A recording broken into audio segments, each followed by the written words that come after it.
écraser ses ennemis, les voir mourir devant soi et entendre les lamentations de leurs femmes. Vous êtes une espèce en voie d'extinction. Peut-être, monsieur. Mais on n'y est pas encore.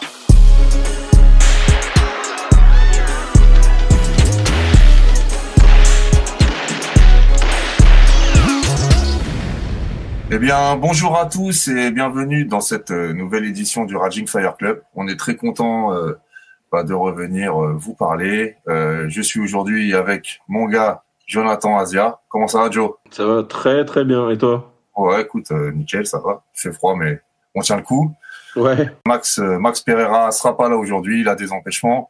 On l'embrasse fort, on pense fort à lui. Mais par contre, on va parler aujourd'hui d'un sujet où en tout cas, moi, je suis moins expert. Je suis très friand et très amateur du sujet dont on va parler aujourd'hui, mais j'avoue que je suis moins expert, Joe un peu plus que moi. Mais par contre, pour combler nos lacunes, on a deux superbes invités qui nous ont fait l'honneur de leur présence et qui, eux, sont loin d'être des amateurs sur le sujet.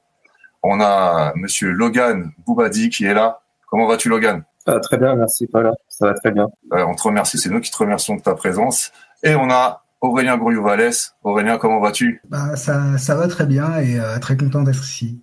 Eh ben, nous aussi, on est super contents de vous recevoir. Alors, on va parler de quoi, en fait, les gars? On va parler de cinéma indien.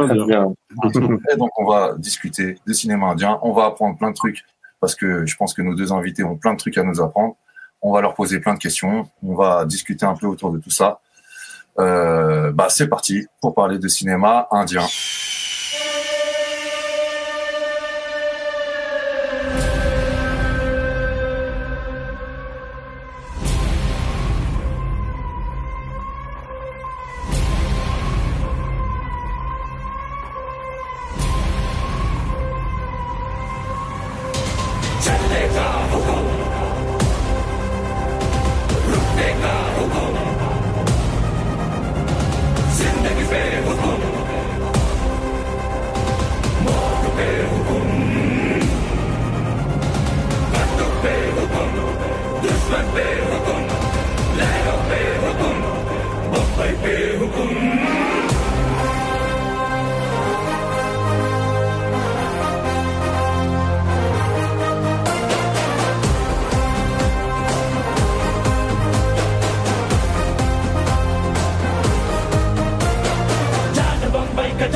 Logan, est-ce que pour ceux qui ne sauraient pas qui tu es ou qui te connaissent pas trop, est-ce que tu pourrais un peu te présenter, te présenter tout simplement? Oui, donc Logan Boubadi. Donc voilà, j'ai plusieurs casquettes. Il y en a, certains me connaissent en tant qu'ancien journaliste de Mad Movies, Mad Asia. Et malheureusement Mad Asia n'existe plus aujourd'hui. C'est une grande perte. C'était très chouette. Une belle tentative, mais voilà, qui n'a pas duré. Et après, pendant plusieurs années, j'étais chez Mad Movies. Et j'étais plus chroniqueur de DVD Blu-ray. Et j'étais aussi, comme je suis un gros fan de bande originale de films, je m'occupais aussi de la partie mélomade avec ces DVD. C'était essentiellement du journalisme autour du cinéma de genre. Mais Mad Asia m'a permis de pouvoir enfin parler en fait de ce cinéma que j'affectionne tant, le cinéma indien. Donc c'est vraiment dans des rubriques, aussi bien sur les sorties salles, parce qu'il y avait quelques sorties salles de films Bollywood en fait à l'époque. Donc notamment, je me rappelle de ma première critique, c'était Black de Sanjelila Bansali. Un très bon film, effectivement, un film très très très très fort avec de superbes comédiens, Rami Mukherjee et Amitabh Bachchan. C'était vraiment ma première critique dans Mad Asia et c'était quelque chose pour moi qui était très très c'était une grosse étape dans ma vie parce que je commençais officiellement en fait à parler du cinéma indien dans un magazine en fait qui était tenu par des gens en fait qu'on ne présentait plus, notamment Julien Cédéan, un grand spécialiste du cinéma asiatique. Et et Mad Asia m'a permis de chroniquer aussi d'autres films, que ce soit en DVD ou quelques sorties salles, pareil, des sorties techniques, hein, vraiment, et surtout faire des dossiers sympas, en fait, notamment un dossier qui avait beaucoup plu. C'était un remake, c'était un dossier sur les remakes de films indiens. Donc toute industrie confondue. Voilà, il y avait, pour donner 2-3 exemples, il y avait le remake de Memento, en fait, qui s'appelle Gajini. Donc c'était d'abord, il y a eu 2 remakes. Hein. Il y a eu celui du sud, en fait, donc dans la partie sud, donc à Kollywood, hein, dans le cinéma tamil, donc le Gajini avec un acteur qui est bien connu des fans de Kollywood, c'est la Surya. Et donc remake de Memento. Il y a eu ensuite, il y a eu plusieurs remakes, hein, de Rock, Peur Primal. Voilà, donc c'est marrant en fait, c'était un comparatif aussi avec des plans à l'appui où on voyait parfois le même type de plan, presque le même cadrage et tout, donc c'était presque abusé, mais bon voilà, on savait pas trop en fait comment on pouvait décrire ça, est-ce qu'on pouvait parler vraiment de plagiat ou juste d'un hommage, voilà, la frontière était assez minime en fait, on savait pas trop comment. Bon voilà, c'était un moyen quand même de montrer que ça bougeait quand même dans le cinéma indien, qu'il y avait une tentative de séduire les fans de cinéma hollywoodien en regardant des films indiens. Bon, voilà. Donc c'était des dossiers qui me permettaient d'aller un peu créer un intérêt.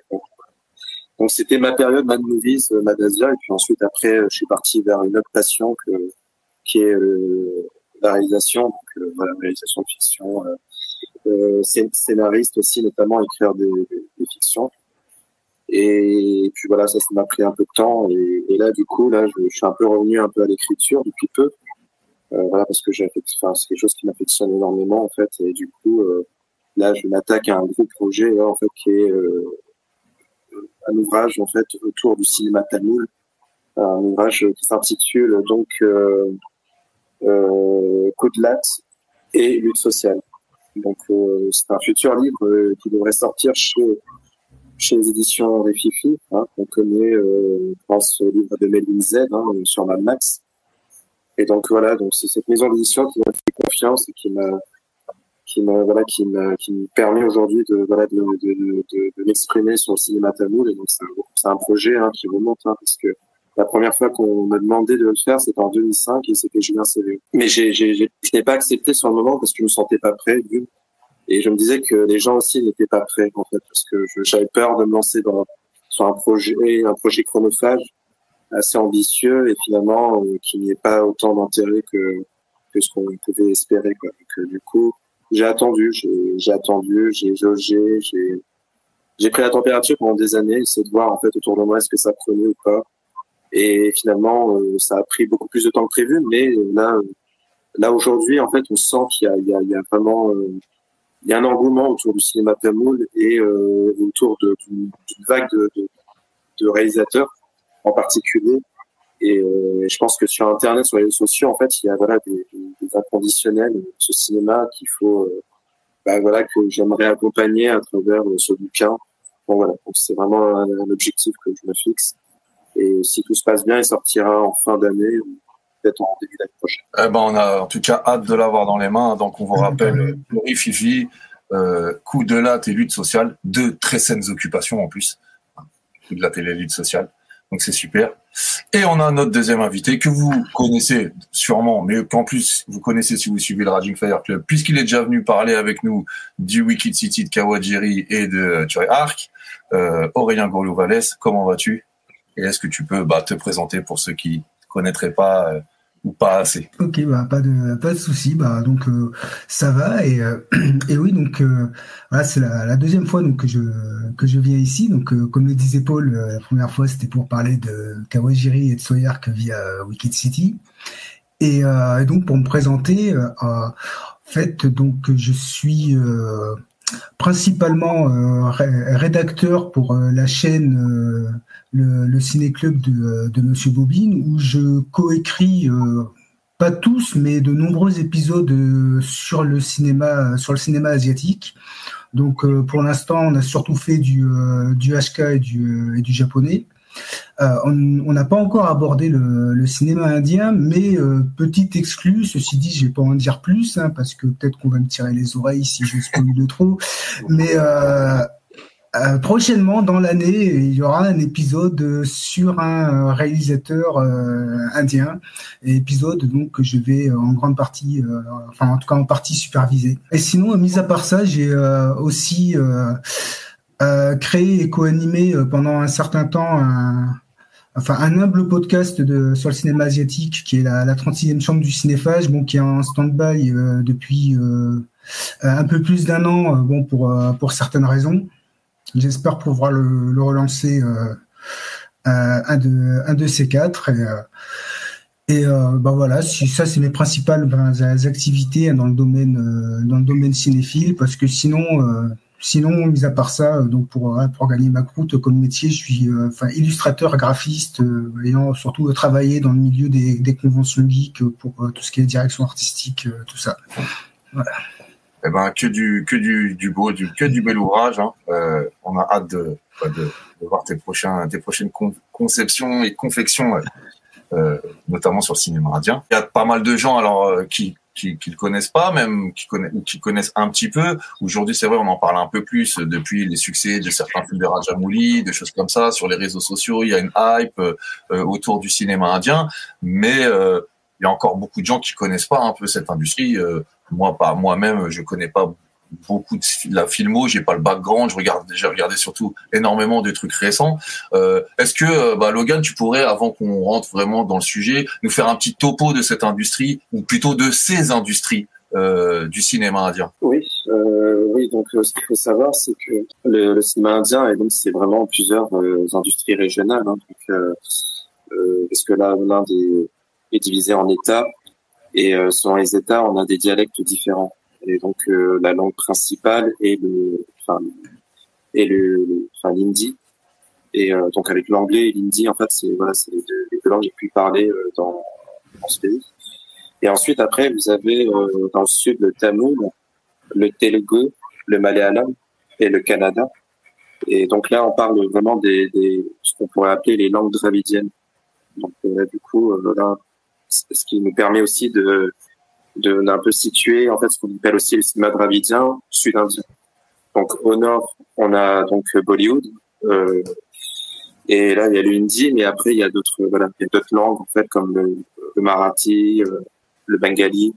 Voilà, donc pareil, donc ça nous amène des industries différentes et des types de films aussi qui sont des propositions différentes, hein, parce que tout le monde connaît principalement Bollywood, hein, où on a toute l'extravagance, l'exubérance qu'on connaît, hein, dans les productions bollywoodiennes, hein, comme on dit en fait, avec notamment les productions Yash Raj Film ou Dharma, en fait, tous ces films qui que depuis presque 20 ans en fait, que tout le monde regarde et re-regarde, cite.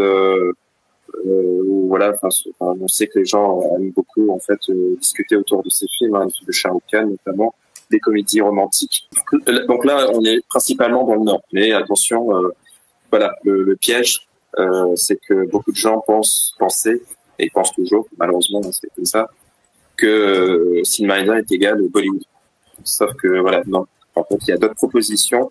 C'est vraiment un pays aux 1000 facettes, et du coup, on a d'autres industries, d'autres régions, d'autres propositions. Et puis des films qui dépotent, quoi. Et ce qui est drôle aujourd'hui en fait, c'est que maintenant on arrive à identifier ces industries grâce vraiment à des appellations bien particulières en fait, voilà, qui sont en rapport avec Hollywood, hein, parce que voilà, ils ont essayé de ramener le terme Hollywood en fait dans l'industrie indienne, avec par contre avec une caractéristique propre à chaque industrie. Et donc dans le sud, donc on a donc le cinéma tamoul et Kollywood. On a Tollywood, donc du côté de l'Andhra Pradesh, en fait, voilà, pour situer un peu les États. Tamil Nadu, Tamil, Kollywood. Andhra Pradesh, Tollywood, donc cinéma Telugu. Le cinéma Malayalam, en fait, c'est du côté du Kerala. Et là, c'est Mollywood. Et Canada, en fait, donc Sandalwood. Et là, c'est le cinéma, c'est la langue Canada. Et donc là, c'est pour la partie sud-indien. Et puis dans le nord, voilà, il y a l'hindi, le marathi, avec, voilà, le marathi, il y en a très peu qui connaissent aussi, mais voilà, c'est un cinéma qui est connu pour son côté engagé, notamment avec un cinéaste qui s'appelle Nagraj Manjulee, qui fait beaucoup de films autour des Dalits, donc des Intouchables. Donc voilà, il y a des choses, il n'y a pas que, voilà, il n'y a pas que les comédies romantiques, hein, dans le Nord. Hein, ça serait dommage de réduire ça à ça. Hein. Il y a quand même, voilà, des cinéastes hyper intéressants qui veulent un peu parler de sujets des sujets un peu sociétaux et de choses autour des luttes sociales. Donc voilà. Donc en gros, voilà, ce sont les industries qui dominent actuellement au cinéma indien. Ouais. Et d'ailleurs, ce qui me semble, hein, tu me corriges si je me trompe, Bollywood, qui a régné en maître au niveau du nombre de films produits et des bénéfices engrangés pendant des décennies et des décennies, est peu à peu là en train de se faire dépasser par ces industries. Hein. Oui, complètement. Là, c'est un constat en fait. Hein. C'est même si en fait, je pense que voilà, les médias ne veulent pas trop en fait, voilà, essayer de comment dire, de trop parler de cette rivalité entre le Nord et le Sud, et en fait le fait que voilà, il y a une industrie qui est en train d'être dépassée complètement par le Sud en fait, qui est beaucoup plus prolifique en fait en termes de production, et aussi de comment dire, de type de projet, la proposition n'est plus la même. C'est-à-dire qu'on sent que dans le Nord en fait, on reste quand même cantonné à une recette qui a toujours fonctionné. Et même si, en fait, on a quand même des cinéastes qui essayent de prendre des risques, on sent qu'ils sont broyés par un système qui leur dit c'est bien, t'as envie de faire quelque chose de nouveau, voilà, qui sort des sentiers battus, sauf que c'est pas ce qu'on recherche, quoi, finalement. Et du coup, ce qui se passe, c'est qu'on revient toujours à la même recette, et du coup, il y a une lassitude. Ce qui s'est passé, c'est au fil des années, il y a eu une lassitude. Et notamment, je peux donner un exemple, c'est celui de Akshay Kumar, hein, qui était un champion du box-office. Et malheureusement, aujourd'hui, il est en perte de vitesse. Hein, complètement, ses films ne brillent plus au box-office. Et puis, du coup, lui qui voulait quand même essayer d'allier le commercial et aussi des sujets beaucoup plus sérieux, hein, parce qu'il a fait des films comme Toilet ou Padman, qui sont il est remarquable. Padman, il est disponible sur Netflix d'ailleurs, c'est un très très très bon film. Tout à fait, ouais. Tout à fait. En plus, c'est des sujets qui sont hyper intéressants, parce que ça parle aussi comment dire, voilà, des droits des femmes, et donc voilà, c'est quelque chose qui n'était pas très très très courant en fait, hein, chez Bollywood en fait, hein, parce que le rôle de la femme dans Bollywood, c'était souvent voilà, cantonné à, comment dire, voilà, un rôle secondaire, hein, par rapport au personnage masculin qui était voilà, le loverboy, le mec viril, voilà. Donc c'était pas vraiment, il n'était pas à l'honneur, quoi. Et c'est vrai que voilà, il y a un acteur comme Akshay Kumar qui avait réussi à trouver une espèce d'équilibre entre cinéma social et cinéma commercial. Aujourd'hui, en fait, le problème, c'est que il essaye en fait de jongler, et en fait, il a été broyé, en fait, finalement, il a été rattrapé en fait par des producteurs en fait qui voulaient appliquer une recette, et au final, en fait, il se retrouve à faire des comment dire, des suites et des suites, et c'est dommage. Bon, voilà. Donc il y a une lassitude vraiment je pense qu'au niveau du public, il y a une vraie lassitude parce que finalement, quand on voit les chiffres, en fait, on se rend compte que finalement, cette course en fait au box-office en fait est dominée aussi par le Sud actuellement. Donc finalement, le public du Nord se tourne vers les propositions du Sud. Donc là, il y a un phénomène qui est assez intéressant et qui est malheureusement en fait dans les médias en fait est un peu controversé parce que c'est souvent en fait des déclarations de gens du Nord versus les déclarations du gens du Sud en fait qui disent que finalement tout va bien en fait, il n'y a pas de rivalité, chaque industrie en fait a son business, tout va bien et finalement en fait c'est de là en fait qu'on a qui est apparu en fait cette expression de film pan-indienne en fait parce que là du coup c'est ce qu'on dit maintenant, c'est que c'est la recherche actuelle, c'est de faire un film qui puisse satisfaire toutes les industries et tous les publics de ces industries. Est-ce que, par exemple, donc si je prends un exemple précis, vous me direz si je me trompe, est-ce qu'on peut dire que des films comme Jawan, qui sont produits par Bollywood, avec Shah Rukh Khan qui est une star bollywoodienne, mais qui va chercher quelqu'un comme Atli Kumar qui est tamoul, il me semble, si je dis pas de bêtises, oui. Qui est quand même un peu dans la veine de ce qu'on peut voir un peu dans le Sud, et puis en plus qui est un film aussi quand même assez engagé. Est-ce que c'est pas aussi des manières d'essayer de rebondir pour cette industrie du Nord justement en récupérant finalement les talents et parfois le ton et les thématiques propres au Sud? Je sais pas si c'est un constat que vous partagez ou qui est vrai d'ailleurs. Moi, en tout cas, c'est clairement comme ça que je l'ai vu parce que, enfin, ça a beau être une production Bollywood. Enfin, j'ai trouvé que vraiment par les thématiques abordées et la façon de les traiter, Jawan, c'est surtout un film de Atli. Je veux dire, si on regarde des films comme Terry ou Mersal, il y a énormément de ponts et de points communs entre ces films. Et j'ai beaucoup plus pensé justement quand j'ai regardé Jawan, j'ai beaucoup plus pensé à d'autres films de Atli que justement à d'autres films avec Shah Rukh Khan.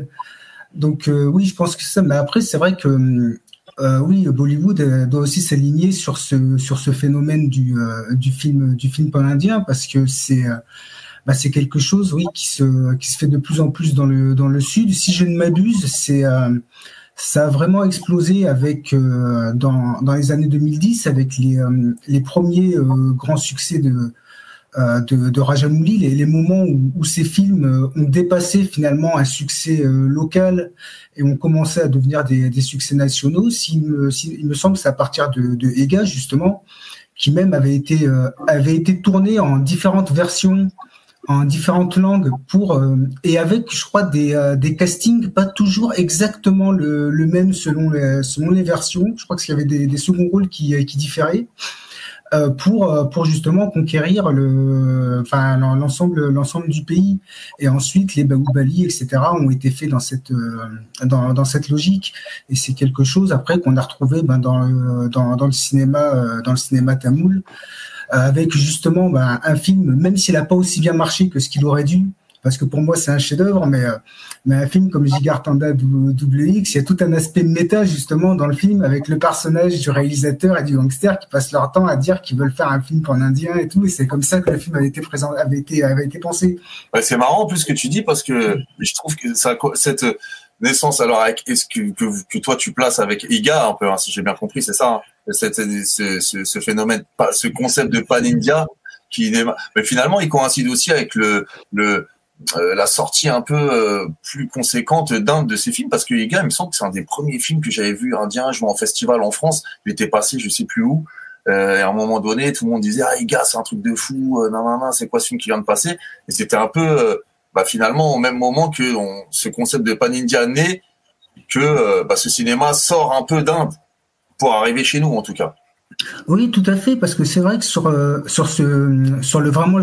genre de gros film de divertissement indien distribué maintenant, enfin en tout cas diffusé dans des festivals de films de genre, j'ai l'impression que c'est vraiment à partir de Ega et de Robo de Shankar.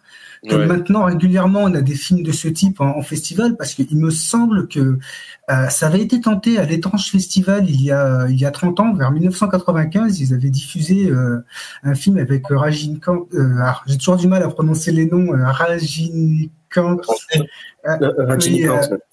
Rajinikanth, qui était Mutooz dans le cinéma Maharaja, qui justement avait été une projection assez mémorable pour les personnes qui ont assisté. Je sais que assez souvent j'ai lu Alain Chabat, qui était justement à l'E-Trans Festival à cette époque-là et qui garde un souvenir émerveillé de ce film. Il est toujours en train de dire faut absolument voir ça. Mais malgré tout, même si le film avait plu, ensuite, il a fallu attendre des années pour qu'on ait à nouveau ce genre de film de divertissement indien dans ce type de festival. Alors que maintenant, j'ai l'impression que c'est quelque chose qui est devenu assez répandu. Genre ces dernières années, on en a eu quelques-uns, justement des films de Shankar comme Aïe par exemple. C'était aux hallucinations collectives d'ailleurs. En fait, il est sorti en salle à Paris et c'était dans très peu de salles en fait. Et du coup. Là où en fait il a marqué des points, Aïe de Shankar, c'était au festival Hallucination Collective. Et il paraît que c'était assez c'était l'hystérie dans la salle. Ils ont halluciné. Notamment il y a une scène. Je sais pas si Jonathan, t'as dû le voir. Paul, peut-être pas. Ouais, si, je l'ai vu. Ouais, d'accord, super. Un film chorégraphié par Yuen Woo-ping, je l'ai vu, t'inquiète pas. D'accord. Et du coup, la scène avec les bodybuilders, en fait, les gens, ils étaient hystériques, quoi. Ils ont trouvé ça tellement over the top et tout. Mais il y a des scènes de fou dans ce film, ça, et puis la scène de combat en vélo, là, qui est complètement dingue aussi. Ouais, voilà, elle est incroyable. Justement, tiens, comme on discute un peu, on n'a pas vraiment de plan. Shankar, c'est quelqu'un de super intéressant qui a fait plein de trucs. Il y a plein de. Moi, je connais pas toute sa filmo, mais bon, Robo, Aïe, N-Tyran, tous ces trucs-là. Le gars, il va chercher dans le Kaiju Ega, il va chercher Yuen Woo-ping pour faire du kung-fu à ses gars. Enfin, c'était un gars super super inventif, super créatif. Il fait un film moi je les ai pas vus les deux derniers, mais Indian 2 avait pas vraiment plu, et là j'ai l'impression que le Game Changer c'est la grosse des c'est pas très bien reçu malheureusement. Ouais. Vous l'avez vu, vous l'avez vu, moi je l'ai pas encore vu. Non, je l'ai pas vu encore. Non, en fait, il est pas. La critique n'est pas tendre avec le film. Je pense que les spectateurs non plus. Mais en fait, ce qui est intéressant en fait par rapport à Shankar, en fait, c'est juste pour rebondir par rapport à Jawan que Paul t'a cité avec Atul Kumar. Ce qui est intéressant en fait, c'est que Atul Kumar a été sur 3 films de Shankar, a été son assistant réel, son premier assistant. Et du coup, il a été sur Yendiren, donc Robot, en fait, Nanban, en fait, qui est le remake tamoul de 3 idiots. Et Atli, en fait, aujourd'hui, on le connaît pour une formule, en fait, que Shankar a ramené, en fait, dans le cinéma indien. C'est-à-dire que c'est ce qu'on appelle aujourd'hui le blockbuster social. Et c'est Shankar, en fait, qui a vraiment amené ça dans le cinéma indien en 93, avec un film qui s'appelle Gentleman. Vraiment un film qui a scié tout le monde, qui a vraiment qui a été le début d'un phénomène en fait dans le cinéma indien, quoi. En fait, c'est-à-dire que on avait un film avec des budgets de blockbuster et avec de l'action vraiment over the top, comme on connaît dans le cinéma indien, avec des cascades, des bagarres. Mais attention, le but de ce film, c'était de parler d'un sujet sociétal en fait, et là pour le coup c'était la corruption dans la politique et dans la police. Et du coup Gentleman, ça a été un film en fait qui a vraiment qui a je pense qui a marqué en fait le cinéma indien à ce moment-là, et en fait qui était l'un des enfin je dirais pas le premier parce qu'il y a eu des tentatives avant en fait, mais qui n'ont pas été considéré comme Gentleman. En fait, Gentleman est sorti au bon moment en fait, et les gens étaient prêts en fait à se dire attention, on veut du divertissement mais qui fait réfléchir un peu, ça serait cool. Et du coup, il a continué en fait Shankar en fait parce qu'il a vu qu'il y avait il y avait un public pour ça. Et du coup après son deuxième film, c'était un film un peu plus commercial avec celui qu'on appelle le Michael Jackson de l'Inde en fait, qui s'appelle Prabhudeva. Donc c'était une comédie romantique qui est beaucoup plus connue pour sa bande originale, mais le troisième en fait a encore mis en fait, a balancé un pavé un peu dans la main.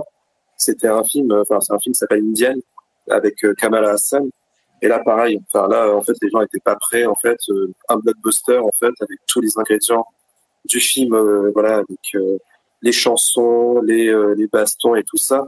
Et attention, ce discours sur la corruption. Et là, en fait, c'était encore plus marqué, en fait, parce que là, on avait un Vigilante. Là, on était vraiment dans le vrai Vigilante movie, avec un militaire, en fait, qui a pris part, en fait, à la guerre d'indépendance et qui était un as des arts martiaux, notamment là. Enfin, c'est des arts martiaux, en fait, dont l'origine est en fait le Kerala, enfin originaire du Kerala, en fait, hein, donc qui s'appelle le Varmakalai. Et donc voilà, un art martial, en fait, où tu cibles les nerfs, en fait, et tu pouvais immobiliser une personne comme ça en un seul coup.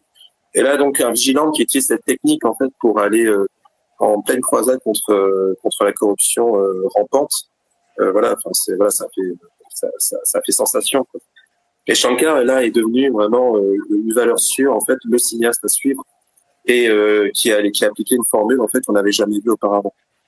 Et pour revenir à Attlee, en fait, Attlee fait exactement ce que Shankar a fait à l'époque, sauf qu'il a réussi, en fait, à se renouveler, chose que Shankar n'arrive plus à faire aujourd'hui. Et on le voit avec ses derniers films.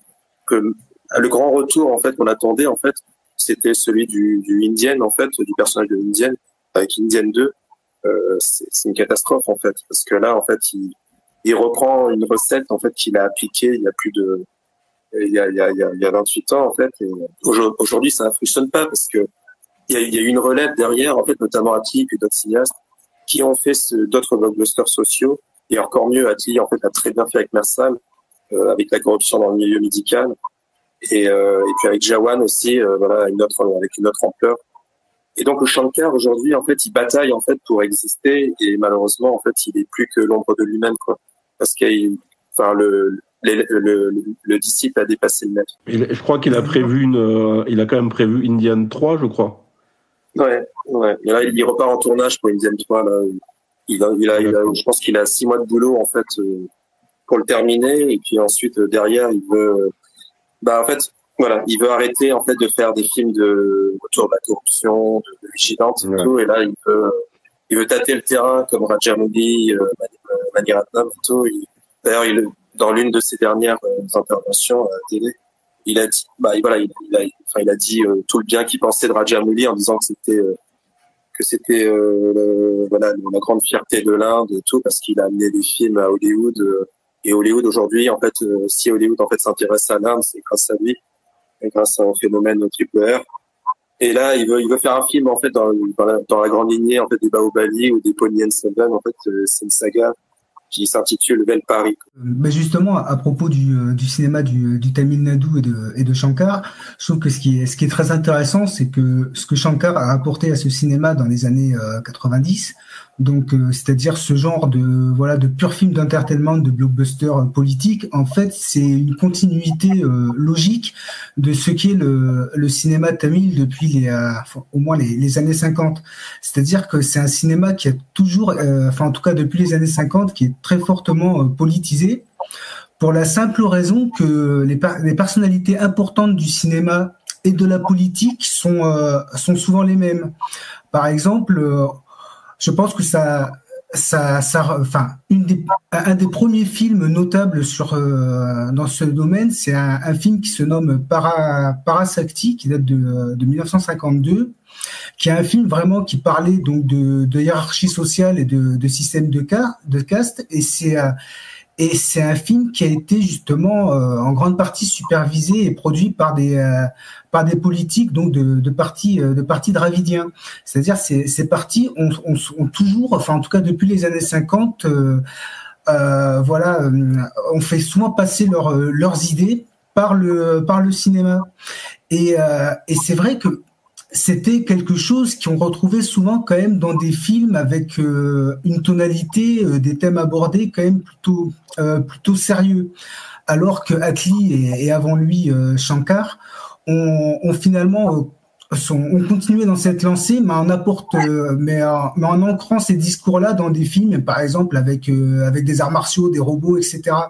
Mais si on veut en savoir plus, justement sur les liens entre entre la politique et le cinéma au Tamil Nadu, il y a un réalisateur qui est peut-être un des réalisateurs tamils les plus importants, Mani Ratnam, qui a fait un film que je trouve absolument magnifique sur le sujet, qui revient justement sur cette époque des années 50-60 et donc l'ingérence des politiques dans le cinéma. C'est un film qui se nomme Iruvar et que je conseille absolument à ceux qui écoutent l'émission, car c'est un film formidable. D'ailleurs, Mani Ratnam, donc, qui est aussi, je pense, avec Shankar, un des grands noms du cinéma tamil contemporain. D'ailleurs, si je ne me trompe, j'ai même l'impression que le cinéma tamil a pris une véritable ampleur via l'arrivée de Mani Ratnam dans les années 80. Il est même souvent considéré un peu comme le parrain des cinéastes tamils actuels. Je sais que par exemple des types comme Kartik Subbaraj, Lokesh Kanagaraj, ça ils se réclament tous, mais justement de Mani Ratnam. Et justement, ce côté politique parfois aussi il est je sais pas si je me trompe ou pas, mais il est un peu né justement d'une espèce de confrontation entre le Nord et le Sud. Alors moi, je vois ça d'un œil très extérieur, mais je le vois par exemple au départ. Alors moi, au départ, c'est mon histoire avec le cinéma indien. Alors moi, j'ai des origines maghrébines. Et vraiment, chez nous, c'était le cinéma des tatas. C'est le genre de truc qu'elle mettait pour faire le ménage, et on voyait des gens danser. Et on se disait bon, ok, c'est le truc des dames qui font le ménage, le cinéma indien. Donc j'ai mis beaucoup de temps à rentrer dedans. Et au début, alors on me disait, puis j'avais Joe aussi qui me disait ouais, mais regarde le cinéma indien, c'est vachement bien et tout nanana. Et j'ai trouvé pas mal de films. Au début, j'étais un peu au hasard des trucs super nationalistes. Pro-maudit, voilà, des trucs qui fractionnent les gens entre eux. Et alors ça pouvait être sympa à regarder et agréable, mais derrière ça me laissait toujours quand même ce petit goût amer en me disant ça sent quand même pas très bon au niveau politique. Et on a eu un peu ce genre de polémique en France quand les gens ont commencé à découvrir, justement, parce que j'en parle, parce que vous en avez parlé, de RRR de Rajamouli, en disant c'est un film nationalisme, mais qui découle pas du tout du même nationalisme. C'est-à-dire que là, on n'est pas du tout dans un nationalisme pro-maudit, pro-hindou, mais on est dans quelque chose en fait, c'est un nationalisme post-colonial qui est en fait finalement tout à fait naturel pour tous les gens qui ont un lien avec des pays anciennement colonisés vont tout de suite comprendre la démarche. On a eu ce même genre de polémique avec Choi Ark quand il a dépeint par exemple les Anglais dans Il était une fois en Chine. Et on voit donc cette différence de traitement des choses. Dans le cinéma du Sud par exemple, on voit des musulmans qui ont des rôles positifs, ce qui est quand même très rare dans le cinéma du Nord. Comment vous qui connaissez mieux le contexte, comment on peut expliquer cette différence ? Je sais pas trop. Après, j'imagine qu'il y a dû vraiment avoir un glissement avec la politique actuelle de Modi, par exemple, parce que alors c'est vrai que le cinéma Bollywood, j'en regarde moins que du cinéma tamil, par exemple, mais j'ai souvenir de ce film des années 80 qui s'appelle Coolie, donc avec Amitabh Bachchan, et donc qui est une grosse production Bollywood de l'époque, et qui est un film dans lequel le personnage principal est musulman. C'est-à-dire qu'il est accompagné par un rapace qui s'appelle Allahu Akbar. Non, il y a des trucs comme ça. C'est un film clairement musulman. D'ailleurs, ce qui est marrant, c'est que c'est un film qu'on pourrait qualifier.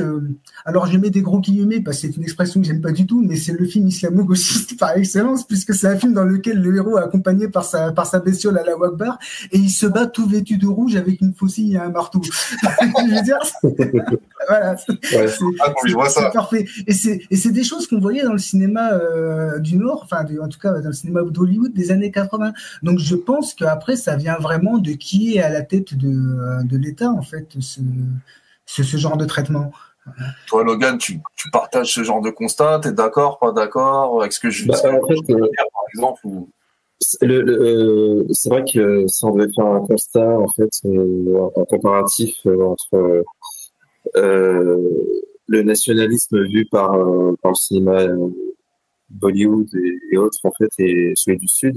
C'est vrai que dans le Nord en fait on n'est pas du tout adepte de la subtilité. C'est avec c'est du on y va à la sulfateuse en fait. Voilà, c'est très très manichéen en fait. Voilà, on sait qui sont les méchants musulmans en fait. Et là du coup avec la problématique du Cachemire, on voit tout de suite en fait qui sont les méchants qui viennent qui préparent des attentats sur le territoire indien. Donc voilà, et puis bon forcément on parle aussi du conflit indo-pakistanais. Donc voilà, donc on y va à fond en fait dessus en fait. On est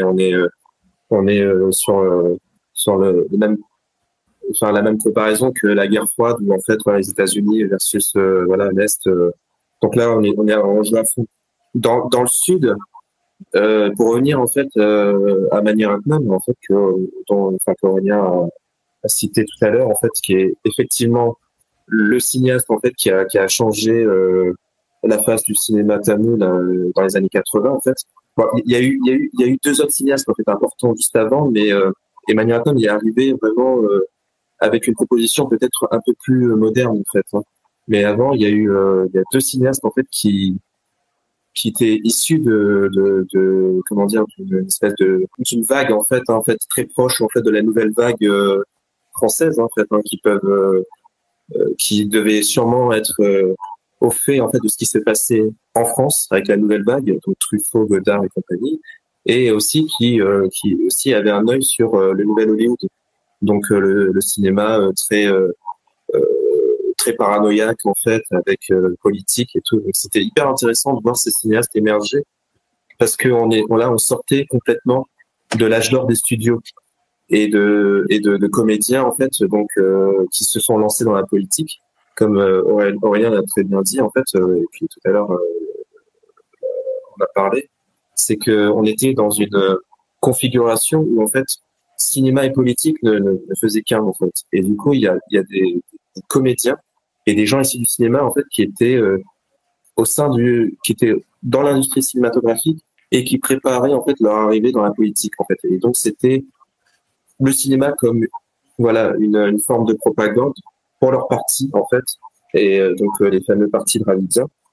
Et donc c'était intéressant de voir juste derrière de voir des cinéastes qui se disaient attention, on arrête un peu on arrête un peu ça, on va essayer de se concentrer sur l'essentiel. Il y a des cinéastes qui ont dit on va arrêter de travailler en studio, c'était l'époque des gros studios comme les studios AVM ou Gemini en fait, où tous les films étaient produits dans des studios. Là, il y a un cinéaste qui s'appelle Bharati Raja qui est arrivé et qui a dit stop, on arrête, on va sortir des studios, on va aller filmer en fait dans des décors ruraux.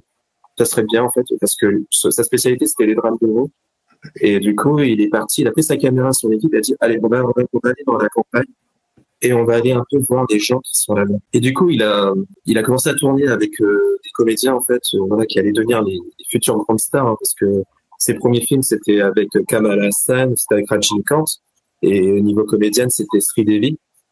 Et du coup, il est parti chercher en fait des choses en fait qu'on n'avait pas l'habitude de faire. Même si en fait ils avaient essayé en fait les fameux comédiens qui étaient associés à la politique. En fait, c'était MGR notamment, qui est il y a le fameux film de Mani Ratnam en fait que Aurélien a cité qui s'appelle River, qui parle justement de l'amitié entre le personnage de MGR et en fait et Karnanidhi en fait qui est devenu beaucoup plus tard en fait chef de l'État dans le sud de l'Inde.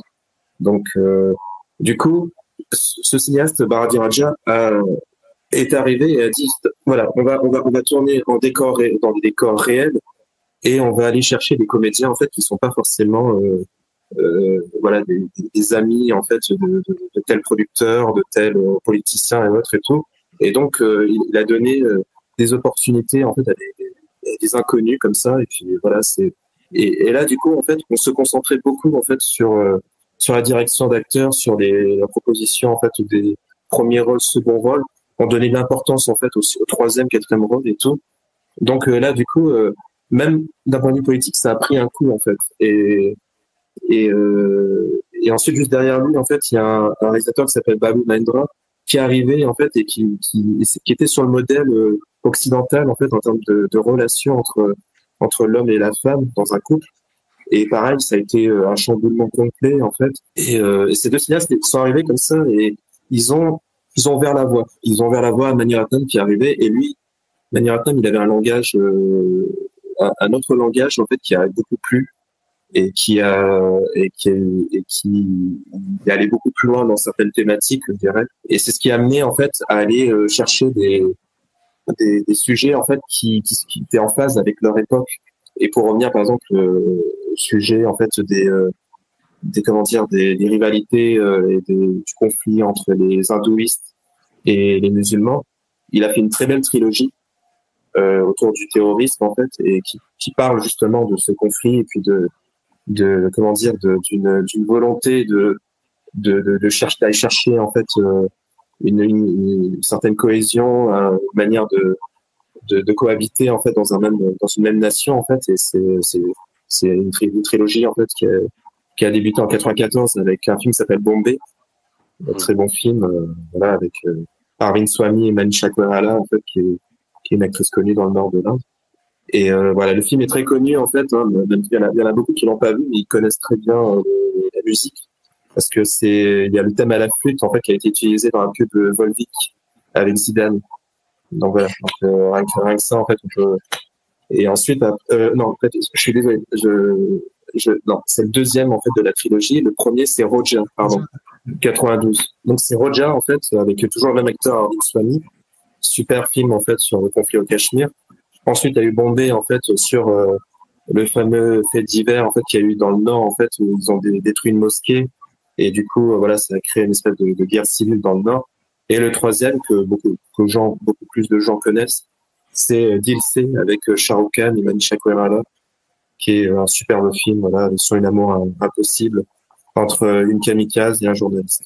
Donc là, vraiment, on était vraiment dans cette période où, en fait, il y avait des tentatives de faire du cinéma politique, mais pas pour mettre de l'huile dans le feu, en fait. Hein. C'était des gens, en fait, qui essayaient d'apaiser, en fait, la population à travers des films plutôt très maîtrisés, en fait, hein, avec des messages des messages de paix, de cesser le feu et autres et tout. Donc, mais bon, voilà, malheureusement, en fait, voilà, dans toute l'industrie, on n'a pas des films très subtils. Hein. Il y a des films qui, malheureusement, en fait, sont très très grossiers, et d'autres, en fait, qui ont une vraie proposition derrière. Et d'ailleurs, même, c'est vrai que les deux premiers films de la trilogie, c'était des films qui étaient donc produits qui étaient des productions tamoules, alors que le troisième, Dil Se, est une production Bollywood.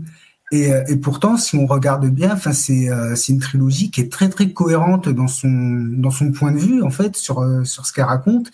Et le troisième film, finalement, n'est pas plus anti-musulman ou réactionnaire que les deux précédents, alors que c'est un film quand même qui est produit par Bollywood. Donc c'est ce qui peut faire un peu penser justement ce passage de Mani Ratnam à Bollywood pour finalement développer les mêmes thématiques que ce qu'il faisait sur ses films tamouls, mais avec une superstar nationale comme Shah Rukh Khan. Moi, obligatoirement, même si c'est pas du tout le même genre de film, parce que c'est pas le même ton ni rien, je suis obligé un peu de penser à ce qu'a pu faire Atli récemment avec Jawan. C'est-à-dire que voilà, c'est toujours développer le même propos, les mêmes thématiques, qui est quelque chose entre guillemets de beaucoup plus progressiste que ce qu'on peut voir habituellement dans les productions du Nord. Et finalement, et pour que le film ait un impact vraiment à un niveau national, ben il y a Shah Rukh Khan qui se joint au projet, parce que c'est vrai que Shah Rukh Khan est la plus grande star musulmane mondiale, simplement. Le mec, c'est c'est pas le 4e acteur le mieux payé au monde, Shah Rukh Khan, je crois, il me semble, aujourd'hui. Ouais, c'est possible. En tout cas, oui, il fait partie des acteurs les mieux payés au monde. Ouais. C'est assez remarquable, moi je trouve, quand on découvre un peu ce cinéma, justement là, c'est parce que du cinéma politique ça existe. En fait, même moi je dirais que même il n'y a pas de cinéma qui n'est pas politique d'une manière ou d'une autre en fait. Hein. Mais cette manière qu'ont les Indiens de mélanger ultra divertissement, gros divertissement populaire et vraiment avec des propos et des thématiques très politiques, ou des gens même qui s'engagent en politique. Je pense à des Vijay Talapati.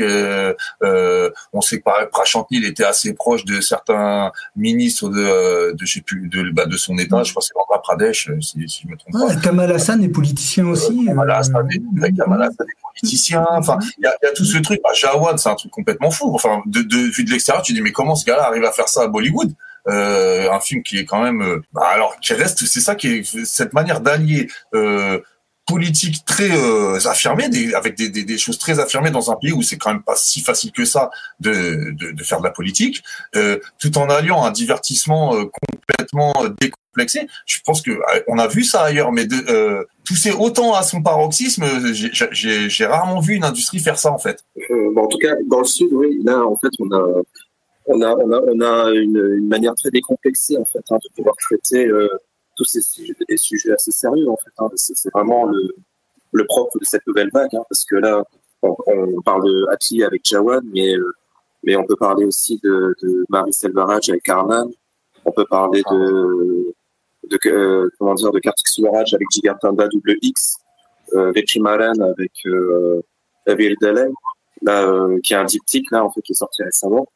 Voilà, c'est là ce qui est bien en fait, c'est que ces cinéastes en fait n'ont pas peur en fait de se heurter aux politiques, même si on sait que derrière en fait il y a le BJP, le parti nationaliste par excellence, qui est là, qui veille au grain et qui est là en train de dire attention là les mecs du sud là ils sont en train de ils nous provoquent un peu avec leurs films là, on sent que voilà ils viennent nous titiller. Mais bon voilà, heureusement en fait que voilà le BJP n'est pas aussi puissant en fait dans le sud et tout, et que du coup il y a une certaine liberté là-dessus en fait. Les producteurs n'ont pas en fait les poignards sous ou un flingue sur la tempe en fait en disant attention là, si tu produis le film de Marie Selvaraj ou de Kartik Subaraj, tu vas t'en prendre plein la gueule. Non en fait du coup ce qui est bien c'est qu'il y a cette liberté et voilà ce côté très décomplexé en fait, et qui permet aujourd'hui nous en tant que spectateurs de voir ces films en fait qui vont loin en fait dans les thématiques. Et il y en a qui veulent faire des films purement politiques comme avec Vetrimaran avec Veer Dalai en fait, ou Marie Selvaraj avec Arnan. Et il y a Atli Kumar lui en fait qui dans la grande tradition des films de Shankar, enfin les premiers en fait qui étaient novateurs pour l'époque. Aujourd'hui, en fait, il se dit, j'ai la possibilité de travailler avec une superstar comme Jawad. Je lui propose un film qui soit divertissant, mais en même temps, en fait, il faut qu'il y ait ma patte dedans, en fait, ce côté où, en fait, je sais que le personnage, en fait, à la fin, il a un message pour son public. En fait, il a quelque chose à dire, en fait, il a quelque chose à défendre, et surtout quelque chose qui est révélateur, en fait, de son époque, en fait, où aujourd'hui, en fait, on a une Inde, en fait, qui est divisée malheureusement à cause des politiques.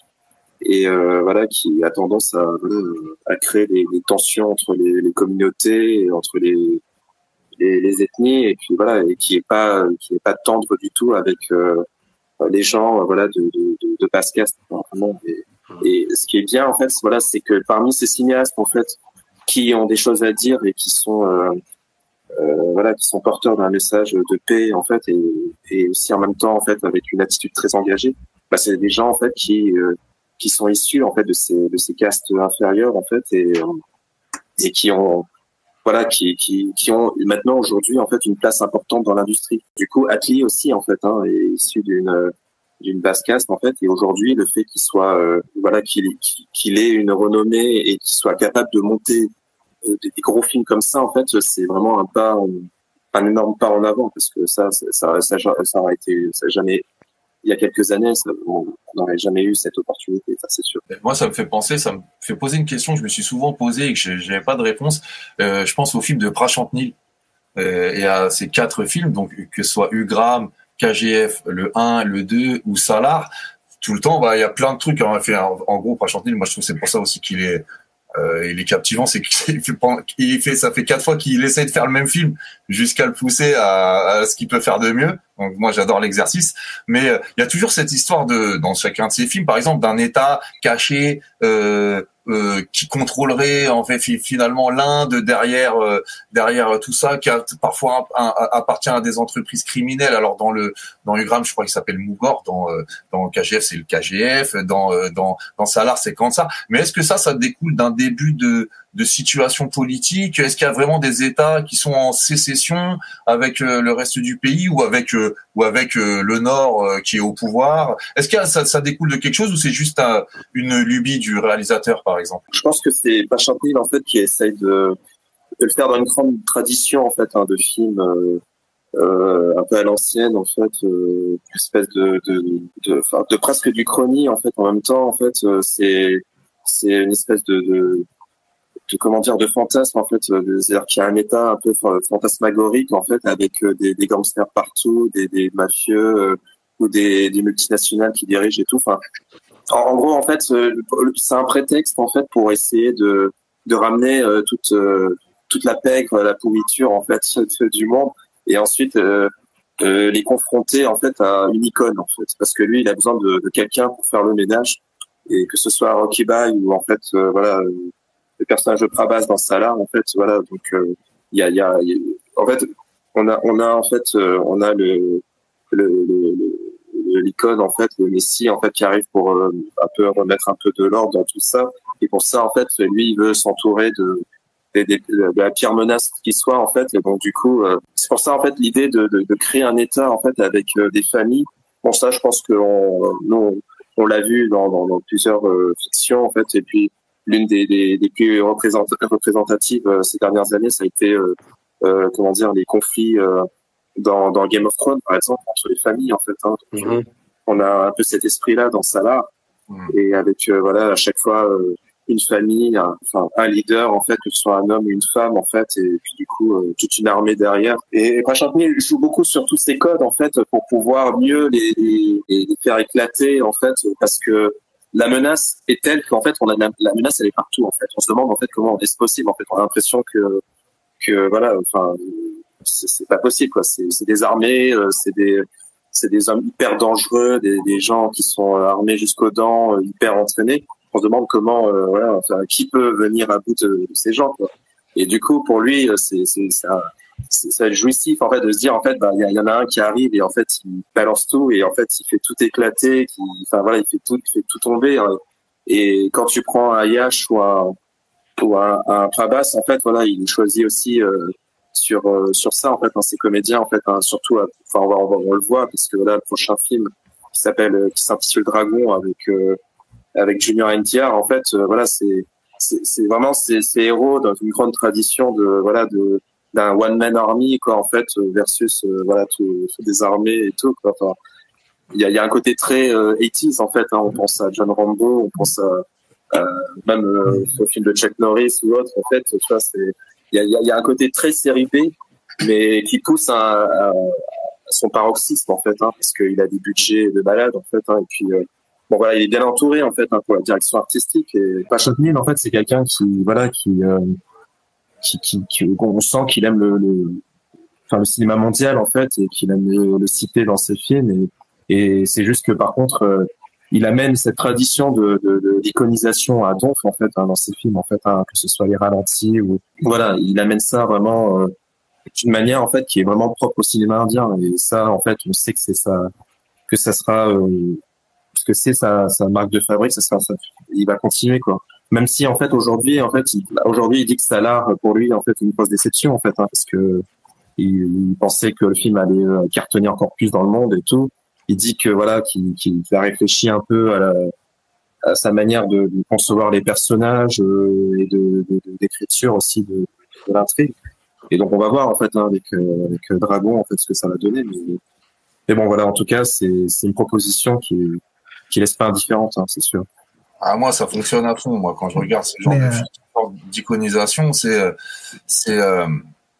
moi, j'ai 8 ans, hein, quand je regarde ça, hein. Je suis devant un épisode de Kutonoken.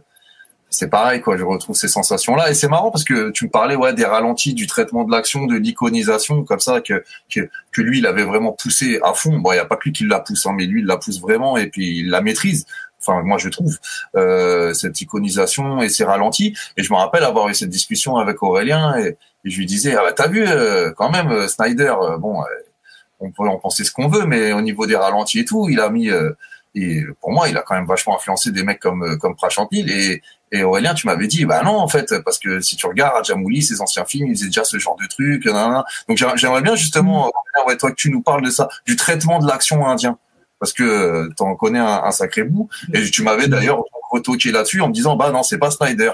Ça, c'était déjà là, en fait. Parce que c'est vrai que je me souviens de cette discussion et j'avais dit ça, ouais, par rapport au film de Rajamouli, Simadri, qui date de 2003 ou 2004, dans lequel on retrouve déjà ces effets de ralenti accéléré quand même utilisés de façon assez ostentatoire. Et je m'étais fait la remarque que justement, c'était 2-3 ans avant 300. Avant 300, ouais. Donc l'action justement et l'iconisation à l'indienne, Aurélien, qu'est-ce que tu peux nous en dire, toi? Après, je connais pas vraiment trop les origines de ce type de procédé, de quel réalisateur ça vient en Inde, etc. C'est vrai que là, ça va être difficile d'apporter une réponse. Après, j'aurais tendance à penser que, je me trompe peut-être, là j'y vais à l'aveugle.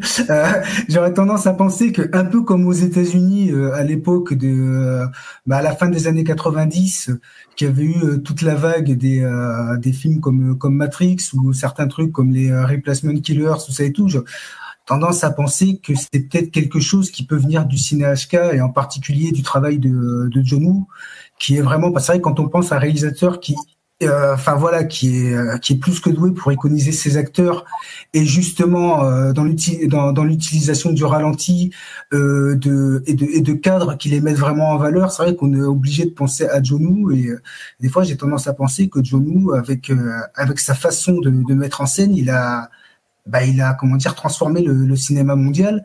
C'est vrai que aux États-Unis, on sent que son influence dès les années 90, c'était plus que parlant. Pour l'Inde, je sais pas, mais je me dis que peut-être qu'il a aussi impacté sur le cinéma indien. Mais là, pour le coup, j'en suis pas sûr. Moi, c'est marrant que tu dis ça parce que il y a une scène, moi, qui me renvoie direct à John Woo, c'est dans RRR, hein, où à un moment donné, on a Ram Charan et NTR. Alors, il y a Ram Charan qui est prisonnier, donc NTR vient le faire se libérer. Puis tu sais, il le met sur ses épaules et puis il tue les gardes à eux-mêmes. Et puis t'as Ram Charan qui a 2 flingues et il y a certains plans où il est là avec ses 2 flingues à chaque main, quoi. Et moi, je pense à Chow Yun-fat tout de suite, quoi, en fait. Ouais, c'est clair, l'image, elle est frappante. Oui, et en plus, c'est vraiment le genre d'idée de chorégraphie qu'on pourrait avoir dans un film de John Woo. On est obligé de penser à des choses comme, par exemple, dans The Killer, tout le passage où il y a Danny Lee et Chow Yun-fat qui sont en train d'affronter les ennemis collés l'un contre l'autre, dos à dos, comme ça. Là, dans Triple R, c'est qu'il est sur les épaules de son ami, mais toujours, là, c'est cette idée de chorégraphie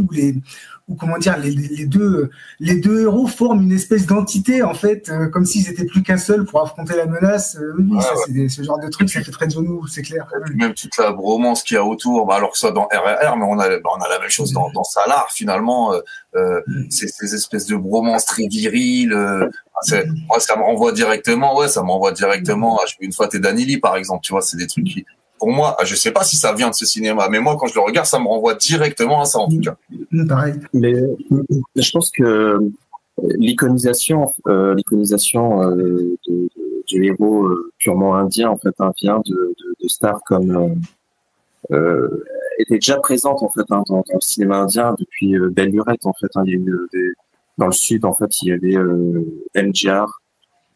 Et ensuite, par la suite, en fait, c'est Rajinikanth qui a repris le relais, en fait, vraiment ce qu'on appellerait aujourd'hui les mass heroes, quoi, en fait, les héros de masse. Et ensuite, après Rajinikanth, la relève, c'était Thalabadi Vijay. Ce côté où, en fait, le moindre geste, en fait, était au ralenti, où t'as un gros plan, en fait, sur sa main, sur son pied, en fait, qui fait un pas, et tout ça vient je pense que c'est, le plus connu, en fait, aujourd'hui, en fait, c'est Rajinikanth, en fait, et c'est Thalabadi Vijay, en fait, n'a fait que reprendre ça pour, amener amené ça avec son propre style, quoi. Mais donc voilà, donc mais c'était la manière de filmer, l'action n'était pas la même en fait. Et c'est vrai que je pense que c'est Shankar en fait qui a amené peut-être vraiment un nouveau souffle en fait sur plein de choses, en fait, notamment les chorégraphies des combats, en faisant appel à des gens de HK ou des Américains et tout. Et il l'a pas fait uniquement que sur ce côté-là, parce que Shankar en fait, c'est pour ça que c'est hyper important de parler de lui, parce qu'aujourd'hui j'ai l'impression qu'en fait les gens l'ont un peu oublié en fait, parce que malheureusement en fait il est sur plusieurs échecs. Il a mis beaucoup de temps en fait à finir Indian 2, mais il faut vraiment resituer un peu son apport à l'industrie, et puis notamment sur des films comme Endiren, où en fait c'est un film qui est pas parfait en fait, et puis est assez parfois discutable sur certains effets spéciaux, parce que il a fait appel à des gens, en fait, des superviseurs de VFX en fait indiens, hongkongais, mais par contre ce qui était novateur cette époque-là, dans les années 2010, c'est que pour les effets animatroniques et prosthétiques, il a fait appel à Legacy FX, quoi, anciennement Stan Winston Studio, quoi. Et donc du coup, c'était jamais arrivé en Inde en fait qu'on fasse appel à un aussi gros studio américain. Et donc Endiren, en fait, c'est une belle proposition, parce que il y a en fait ce que l'Inde a toujours proposé en fait, et puis bon qui était un peu qu'on aime ou qu'on n'aime pas, un peu comme dans l'industrie HK en fait, dans des films où même les effets spéciaux étaient discutables, vraiment, même dans des films de Shire en fait, qu'on a beau adorer, on peut dire attention, il y a certains effets qui passent moyen et tout. On a la même sensation quand on regarde un film de Shankar, et Endiren c'est le cas justement. Et donc Shankar en fait, je pense, et il est pour beaucoup en fait aussi par rapport à l'iconisation, mais vraiment poussé encore plus loin en fait que Rajinikanth et compagnie, en fait, ce qu'il a amené dans les années 90, qu'il a aussi qu'il a continué dans les années 2000, avant que il y ait des cinéastes comme Prashant Nil qui arrivent, ou Rajamouli en fait. Donc donc je pense que il faut voir ça par décennie en fait, et en fonction des personnes qui ont traversé cette décennie, que ce soit des artistes, des acteurs ou des cinéastes, en fait, ils ont tous eu une contribution.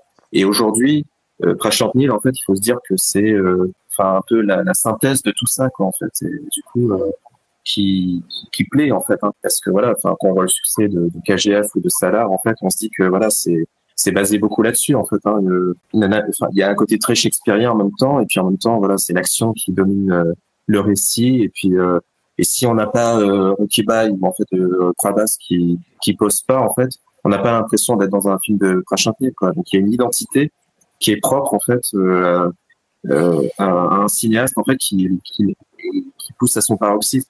Et malheureusement, le problème, c'est qu'il va y avoir derrière des ersatz, des pâles copies en fait, comme Martin ou Bagheera. Mais Martin, c'est pas un film, c'est une aberration.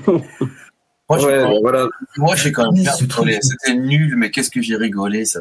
C'est que je suis une personne de très mauvais goût, faut le savoir. Donc moi, Martine, moi aussi, je rigolais, mais en même temps, je pleurais du sang. Enfin, c'est bizarre. C'est bizarre. Bagheera, par contre, ça a été pour moi une grosse déception. Mais Prashant Nil, il a aussi ce truc, il a chopé un truc de l'époque. Alors, je savais pas trop comment expliquer, donc je vais le dire avec mes mots, je sais pas, mais j'ai un peu de cinéma TikTok, tu vois ce que je veux dire. Et c'est pas du tout péjoratif, ce que je veux dire par là. C'est une espèce de façon déjà d'une narration très découpé, qui prend son sens sur le tard, mais dont on comprend pas vraiment les choses. Et puis cette façon souvent d'agencer des plans un peu comme des snaps que tu fais voler, ces images à la volée très rapides, ces informations qui arrivent comme ça, tac tac tac. Je sais pas, moi j'appelle ça un peu l'effet TikTok. Je pense qu'il a chopé un truc de l'air du temps, tu vois. Il s'est un peu calmé sur ça, je trouve, sur ces deux derniers. C'est surtout sur Ugram et le premier KGF où j'avais l'impression de voir du Tony Scott par moment. Tu vois la scène avant juste le combat où Deva dans Salar là, il va se déchaîner parce que maman elle lui donne la permission. Et il y a ces gars qui prennent des photos. En fait, de la nana qu'on recherche, et puis t'as l'autre qui reçoit les photos et qui regarde les photos, et en même temps t'as des plans du chantier. Enfin, ça va très vite, c'est très épileptique comme ça, mais ça fait monter une tension. Et moi, quand je regarde ça, je me dis, c'est ça que j'appelle montage TikTok, tu vois, tu prends plein d'informations, ça va très vite. Et je pense que vraiment, il a chopé un truc. Alors, on peut aimer ou pas aimer, c'est très outrancier comme façon de faire. Moi, j'adore, mais je peux comprendre que ça rebute. Mais je pense qu'il a chopé un petit truc qui fait que, ça colle au moment où c'est fait, en fait. Tu vois ce que je veux dire? C'est vraiment le truc qui parle à son époque. Et en plus, les Indiens, ils sont très dans les réseaux sociaux, très aussi comme ça, consommateurs de trucs comme ça. Et donc, je pense que vraiment, c'est un truc qui, inconsciemment, parle aux gens, cette manière de leur catapulter des images au visage comme ça, tu vois. Alors, dans les grammes, c'est pas maîtrisé dans les grammes. C'est ça le truc. C'est un brouillon de Salar, en fait. Tu vois ce que je veux dire? Mais c'est marrant, en fait, parce que là, par rapport à ce que tu viens de dire, en fait, c'est beaucoup de choses sont basées sur les réactions des gens, en fait. C'est sur les réactions des gens qui amènent presque le processus narratif en disant il se passe un truc de malade, parce que tout le monde est face caméra en train de se dire il se passe un truc. D'accord, il y a le personnage de Pravas, il est là, ok, là derrière t'as un montage où tu vas avoir 15, 20, 30 personnes en gros plan, en fait, en train de réagir parce que il est là, quoi. Il est là et ça va faire mal, quoi. Et ça, c'est vrai qu'on est un peu dans une espèce de multiplication des points de vue, en fait, qui est propre, en fait, à TikTok, parce qu'on voit les réactions des gens sur TikTok et compagnie. Donc, oui, ça rejoint un peu ce que tu dis là-dessus, quoi. Et du coup, avant que Pravas ne balance la sauce avec son espèce de truck lance-missile et tout, il faut voir le montage, quoi, juste avant, quoi. On se dit, mais voilà, enfin. Ah ouais, tu vois, c'est ça, exactement. Ouais, non, c'est vrai, c'est exactement ça, quoi. Et après, c'est en plus, ce film-là, en plus, il est porté par une bande originale quand même assez mémorable, hein. Faut dire, avec Vincent, là, c'est je pense tous à la même scène, je pense. C'est une des meilleures BO que j'ai pas entendu depuis. Le film des cerfs-volants. Ouais, là, j'ai écouté, il y a 2 jours, j'ai écouté la bande originale de Marco, que vous avez entendu parler sûrement, là. Il l'a vu, lui, mais il n'y a pas les sous-titres. Alors moi, j'attends, parce que franchement, sur les sous-titres, le souci avec Marco, c'est qu'il a été extrêmement mal distribué. Je crois qu'il y avait une séance par soir et c'était à pâter la Villette. Ouais. Mais c'est quand même un film qui m'a marqué, parce qu'au niveau brutalité, je crois que c'est le film indien le plus brutal que j'ai vu.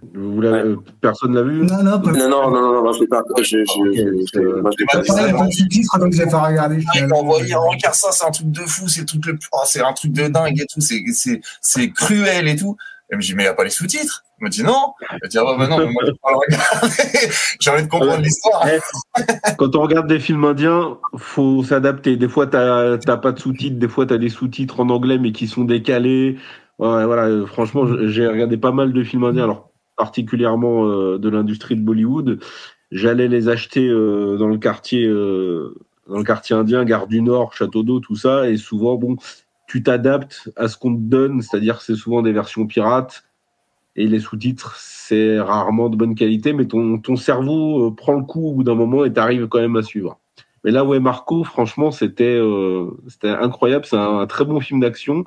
C'est un film qui est gore, qui est cruel, et j'espère qu'il va, je sais pas du tout au niveau distribution ce que ça peut redonner, s'il peut bénéficier d'une meilleure redistribution, s'il peut y avoir une ressortie quelconque. Parce qu'il, franchement, pour moi, il mérite clairement le coup. Malheureusement, en fait, au niveau de distribution, on n'aura pas de ressortie. C'est encore un film qui est sorti parce que le distributeur a eu l'occasion de le sortir lors de sa sortie mondiale, mais il y aura pas d'autres opportunités, malheureusement. Donc, on va tous se jeter sur une bonne copie, en fait, qu'on va trouver sur le net avec des sous-titres. Et voilà, on va le découvrir comme ça, en fait. Malheureusement, ça va pas être autre. Ça ne sera pas autrement.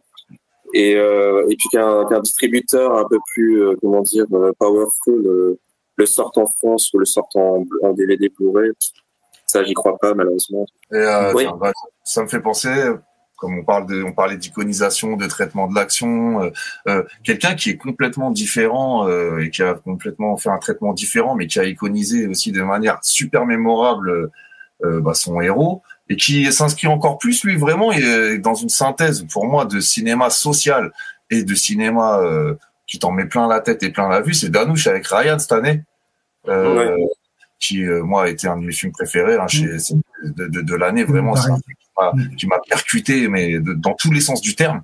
Et et ben justement, il a une approche totalement différente de ce que peut faire un Prashant-Nil ou un Rajamouli.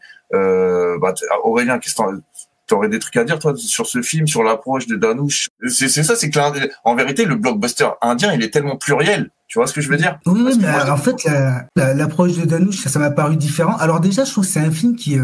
alors les trois films que j'ai cités sont très différents les uns des autres, mais tout à l'heure, je voulais dire que j'étais curieux de voir Marco, dont on entend parler par rapport à sa violence, parce que je trouvais qu'en 2024, il y avait eu quand même trois films d'action indiens qui, à mes yeux, s'étaient quand même démarqués par une violence graphique, une brutalité qui m'a quand même surpris. C'était justement Kill, dont on a beaucoup parlé, ainsi que Captain Miller. Et aussi Ryan.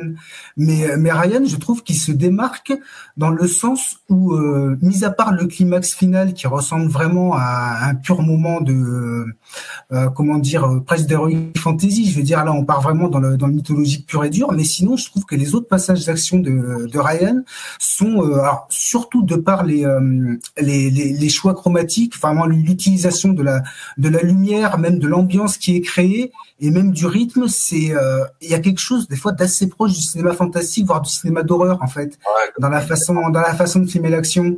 Il y a vraiment une dimension horrifique qui justement qu'on ne trouve pas chez des types comme Prashant-Nil, tout ça. Et c'est vraiment pour moi ce qui faisait la patte de ce film. Mais après, ce que je trouve vraiment intéressant moi dans Ryan, et le truc qui m'a vraiment convaincu, je trouve que c'est un film qui est clairement découpé, comme souvent en Inde, mais là de façon très radicale, découpé en deux parties. Et pourtant, ça s'emboîte parfaitement. C'est-à-dire que pendant 1h30, on a l'impression de voir une chronique sociale, vraiment une chronique de quartier de Chennai avec sa population, ses petits malfrats. C'est presque un hood movie en fait pendant 1h30. Puis arrive cette séquence de combat avec une espèce de bullet time bizarre où chaque personnage bouge à une vitesse différente. Arrive ce moment-là qui précède vraiment l'entracte, et à partir de là, on part vraiment dans quelque chose de totalement différent, qui est la suite de l'histoire racontée dans la première partie, mais qui embrasse purement en fait une dimension mythologique, où tous les renvois à la mythologie indienne qui ont été posés précédemment dans le récit sont cette fois-ci, concrétisé et utilisé à fond jusqu'à ce climax en fait qui est un pur moment de cinéma mythologique, mais tout en ayant cette approche très horrifique, je trouve, dans les séquences d'action. Je pense par exemple à une séquence de filature embuscade dans la rue qui joue vraiment plus sur une tension sourde que sur le spectacle en lui-même. Enfin, le film se démarque par rapport à des choses comme ça. Dans cette scène, Ryan, donc Dhanush, il est un peu filmé comme un boogeyman, un peu, je trouve.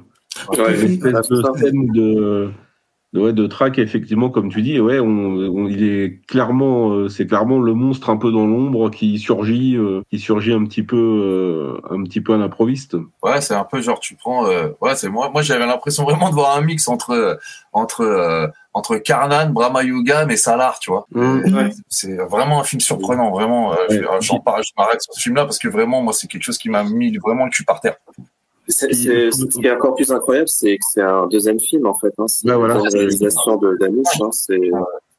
C'est la maîtrise, c'est fou, quoi. Mais bon, après, il a été à la bonne école, hein. Franchement, il a bossé avec Vijay Malan, Arun Madeshwaran, comment ça s'appelle, Marie Selvaraj. Donc je pense que on retrouve justement la patte aussi de ces cinéastes dans Ryan, et surtout celle de son frère, hein, le cinéaste Selvaragavan. On a l'impression en fait que c'est une espèce de reprise du cinéma de son frère, mais il s'est complètement accaparé en fait le cinéma aussi de ses mentors, parce que il est très proche en fait de ces cinéastes. D'ailleurs, pour info, le prochain film de Marie Selvaraj, parce que là il est en train de tourner un film qui s'appelle Bison, qui sort cette année au mois d'août. Le prochain film de Marie Selvaraj, c'est avec Dhanush. Donc apparemment c'est encore un gros film. Donc j'espère dans la lignée de Karnan, quoi. Mais en tout cas, Ryan, en fait, j'ai eu l'impression quand je voyais Ryan, j'avais un peu l'impression par moment de revoir un remake de Kudu Pete, en fait, qui est le film de son frère. Et du coup, même dans les choix chromatiques et puis même par rapport au personnage, en fait, comme si en fait le personnage avait évolué après Pudupeter, en fait, il devenait Ryan, en fait. Et du coup, je trouvais ça hyper intéressant. Je me suis dit, tiens, mais c'est marrant, est-ce que c'est voulu? Est-ce que c'est un hommage à son personnage dans Pudupeter?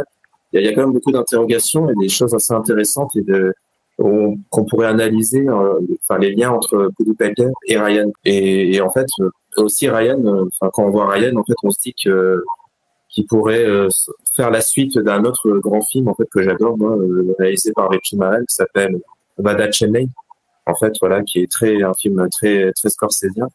Et je me dis, quand je vois Ryan, je me dis, donnez-lui Vada Chennai 2, quoi. Franchement, allez, Danush, fais-le, quoi. Franchement, parce que là, mais bon, là, il revient avec une comédie romantique et un drame rural.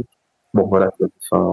Ah, drame rural, ça peut donner quelque chose, parce que dans drame rural, il s'est posé là, quand même, Danush. Autant. Ouais, bien sûr, là, c'est un genre qu'il connaît très bien, qu'il maîtrise très bien, voilà, mais voilà, maintenant, il faut voir en tant que réalisateur là, ce que ça va donner. Mais... Et d'ailleurs aussi, j'ai entendu dire que le frère de Danush, donc Selvaragavan, donc qui a fait Pudupeter, qui effectivement, je suis d'accord avec ce que tu disais. C'est vrai que j'ai beaucoup pensé à ce film quand j'ai vu Ryan, et là aussi, pareil, aux auditeurs, etc. Si vous avez l'occasion de voir Pudupeter, il faut le voir absolument. Enfin, à mes yeux, c'est un des plus grands films de gangsters que j'ai pu voir, et pour moi, c'est comparable avec des grands classiques hollywoodiens tels que des films de Scorsese, Scarface, tout ça. Enfin, c'est incroyable, la Pudupeter, il faut absolument le voir. Mais avec vraiment un côté horreur presque psychédélique par moments qui lui donne un ton très particulier. Et donc, je voulais dire, Selvaragavan, j'ai entendu dire qu'en ce moment, il est en train de préparer la suite d'un film qu'il avait fait début des années 2010, qui était... alors, le titre, c'est Ayaratil Oruvan, il me semble. Ayaratil Oruvan, c'est ça. Ouais, qui était le film d'aventure qui commençait un peu comme du Indiana Jones et qui partait dans une espèce de trip à la Apocalypse Now ensuite, qui est un film assez incroyable aussi. Et donc, apparemment, il reviendra avec ça. Je sais pas si c'est une vraie info ou... c'est une rumeur. Moi, je dirais que c'est plus une rumeur parce que pour l'instant, en fait, Selvaragavan tourne un film avec Danush actuellement, en fait, dont on ne sait rien encore. Donc, il n'y a pas de titre encore ni de pitch. Donc voilà. Mais donc, en fait, c'est juste que beaucoup de gens aimeraient qu'il revienne à ce projet, en fait, de faire une suite à Ayaratil Oruvan. Voilà. Donc c'est pas... Voilà, ça reste une rumeur pour l'instant et on aimerait bien que ça se concrétise. Voilà, mais en tout cas, Selvaragavan, en fait, c'est vraiment, c'est un cinéaste vraiment qui est incroyable en fait. D'ailleurs, c'est lui qui a lancé avec le père de Danush en fait, le père de Danush qui est aussi cinéaste, qui s'appelle Kasturi Raja. Et en fait, c'est marrant parce que aidé par son frère, donc Selvaragavan, donc le père et le frère en fait, qui l'aidaient dans l'écriture de scénario, ont lancé Danush en fait sur des chroniques un peu adolescentes, un peu genre découverte du sexe et compagnie, façon un peu comédie teenagers quoi en fait à l'américaine. Et il a commencé comme ça en fait, et ensuite après ils sont partis sur autre chose quoi en fait. Et c'est donc Selvaragavan, son premier film en tant que réal, a fait un film qui s'appelle Karadan Condel. Et là, en fait, là, on voyait, c'est là où on a commencé à découvrir vraiment le talent de Danush, où, voilà, c'est un adolescent, un jeune adulte plutôt qui kidnappe une nana, en fait, et puis, il y a une relation très particulière avec la captive et tout. Donc, un film hyper intéressant et qui posait les bases, en fait, du cinéma de Selvaragavan. Et du coup, ça a beaucoup marqué Danush. Et on retrouve en fait justement les thématiques, la manière de filmer aussi dans le cinéma de Danush à la réalisation. Alors moi, ça me fait, je vais un peu changer de sujet, mais c'est lié parce que ça me fait penser à ce que vous avez dit. Vous avez parlé de cinéma d'horreur. À un moment, je sais plus si c'est moi ou je sais plus qui a parlé de Brahma Yugam. Je connais pas bien cette industrie, moi, l'industrie Malayalam, c'est ça, ou Malayalam, c'est ça. Malayalam, ouais. J'en ai vu deux cette année, moi. J'ai vu Brahma Yugam et j'ai vu Malakota et Valiban. Et je trouve que c'est un cinéma très différent, beaucoup plus contemplatif. Hein, si on synthétise ce qu'on a dit, on a le cinéma du Nord qui est très commercial et qui va avec ses gros sabots. On a un cinéma du Sud beaucoup plus contestataire et aussi tourné vers l'action et l'iconisation de ses héros. Et avec ce cinéma malayalam, on a un truc beaucoup plus contemplatif qui joue beaucoup sur les ambiances. C'est un cinéma d'ambiance qui est peut-être moins porté sur le social, mais qui est quelque chose de plus symbolique, qui joue beaucoup sur la symbolique. Est-ce que je me trompe ou pas? Parce que j'en ai vu peu. Est-ce que c'est une spécificité ou c'est le hasard de mes visionnages qui me fait dire ça? Non, le cinéma malayalam en fait est très sous influence. Ils sont très portés aussi ils sont très portés, mais comme les autres industries. Mais je pense qu'il y a il y a quand même une espèce de traitement de prédilection autour de tout ce qui est folklorique en fait. Hein. Du coup, le Brahma Yugam en fait il y a un exemple parmi d'autres en fait où l'horreur est c'est du folk horror en fait où on va chercher les mythes, les croyances en fait pour mieux les traiter dans des traitements qui convoquent l'horreur, le fantastique, le côté aussi religieux. Donc voilà, c'est là en ce moment il y a un gros revival dessus en fait. Hein. Et puis il y a Brahma Yugam en fait est un très bon exemple en fait dans l'industrie malayalam. Du côté du cinéma Canada, donc Sandalwood en fait, l'un des films en fait qui a beaucoup marqué les gens ces dernières années, c'est Kantara. Donc pareil, voilà, c'est très porté aussi sur les croyances et tout le côté en fait religieux, mythologique. Et donc là il y a un peu en fait c'est un peu leur manière de traiter en fait du folk horror en fait, là où dans d'autres cinémas en fait ils vont aller par exemple aller chercher en fait des créatures un peu, je sais pas, je pense à un film irlandais en fait où justement il y avait des créatures issues des croyances irlandaises. Voilà, enfin là en fait on est un peu dans une période en fait où on a des films très urbains. Et en fait, il y a aussi ce revival justement du folk horror. On convoque la mythologie, mais la mythologie, on la retrouve aussi dans Triple R en fait. Hein. Donc, au début, en fait, on est sur un film hyper porté sur l'action en période coloniale, en fait, en mode drame aussi, un peu guerrier par moment. Et deuxième partie, on a les deux personnages qui deviennent une espèce de personnages mythologiques qui sont laissés pousser à fond en fait dans la représentation chromatique avec les effets et tout ça. Donc il y a un gros revival là-dessus en fait, et du coup Brahma Yugam en fait voilà, c'est l'une des grosses réussites de ces dernières années, et aussi c'est une des grosses réussites du cinéma malayalam en fait, hein, qui est incroyable en fait, hein, parce que là c'est un cinéma qui est monté en puissance en fait au fil des années, qui était très timide il y a encore une dizaine d'années, et là ils sont montés en puissance avec des cinéastes, des acteurs qui maintenant en fait sont dans le côté pan-indien en fait. C'est ça qui est intéressant, c'est-à-dire que ce côté pan-indien fait que il va y avoir des échanges entre ces différentes industries et des échanges de talents en fait. Hein. Du coup en fait on va avoir des cinéastes du cinéma malayalam qui vont aller du côté tamoul, t'as des gens du côté tamoul qui vont aller du côté telugu, malayalam et telugu qui vont aller dans le nord. Là en fait on est vraiment dans des transferts un peu NBA, mercato en fait, football en fait. Là c'est hyper excitant parce que là en fait on est dans une époque où en fait voilà, le cinéma indien n'a jamais été aussi intéressant que maintenant en fait, en termes de propositions, de traitement en fait de sujets en fait en rapport avec la société actuelle indienne, mais aussi c'est leur regard aussi sur le cinéma international, et c'est ce qui se passe aussi à l'étranger. Donc là je pense qu'il y a de quoi faire, et je pense que c'est maintenant ou jamais qu'il faut vraiment s'intéresser au cinéma indien, parce que voilà, ça serait passé à côté de super projet. Mais c'est vrai, pour le cinéma malayalam, j'en ai pas vu énormément. J'ai principalement vu Brahma Yugam et le précédent film du réalisateur, qui est aussi un film d'horreur, mais du coup moins folk horror, mais beaucoup plus on va dire horreur psychologique, un peu à la Hideo Nakata sur Darkwater par exemple. Bon, c'est un exemple un peu vite fait parce que c'est pas semblable, mais ça m'y a fait penser.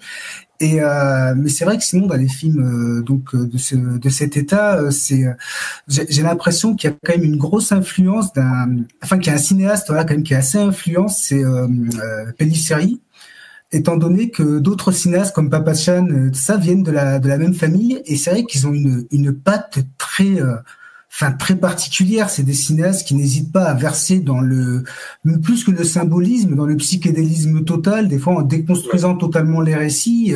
Par exemple, pour citer un cinéaste dont on parle beaucoup en ce moment, quand je vois des films de Pellissieri, souvent je pense un peu à du David Lynch dans sa façon de traiter le récit, avec finalement un aspect onirique et totalement déconstruit. Alors par exemple, il a fait un film, alors j'ai plus le titre, je crois que c'est Chourouli, qui est un polar qui se déroule dans la jungle.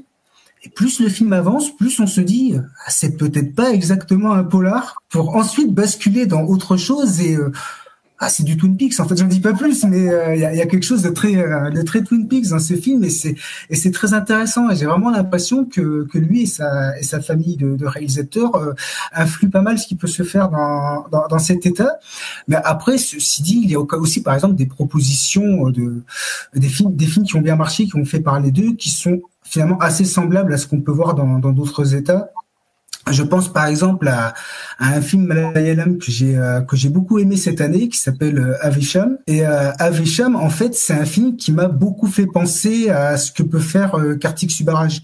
Donc du coup, j'ai plus pensé à un film tamoul, c'est-à-dire que tout comme Kartik Subbaraj, c'est un film qui parle d'un personnage qui a un peu une sorte de crapule, mais qui finalement va être traité avec une certaine tendresse, dans un récit qui est une sorte de comédie dramatique qui mélange une certaine gravité avec des passages très fantaisistes qu'on pourrait croire sortis d'un film des frères Cohen. Enfin, voilà, il y a quelque chose qui m'a beaucoup fait penser à du Subbaraj dans ce film. Et d'ailleurs, le personnage de la crapule est interprété par un acteur qui est absolument génial, qui est Fada Fazil, qui dans Push Pas 2, il bouffe l'écran, ce type. Et après, cette année, dans les films aussi en malayalam, il y en a un autre qui est encore assez différent, c'est Manjumel Boys, qui est donc l'histoire d'un groupe d'amis dont un est coincé dans un gouffre, dans une grotte, et ses potes essaient de le sortir de là. Et là, c'est un film qui est étonnant parce que je trouve que ça ressemble à aucun autre film indien que j'ai vu ces dernières années. Il y a quelque chose de très, je sais pas comment dire, de très sobre en fait. Dans le traitement, c'est-à-dire ça va pas du tout partir sur l'iconisation, l'outrance, tout ça. Enfin, ce film, c'est encore une autre approche.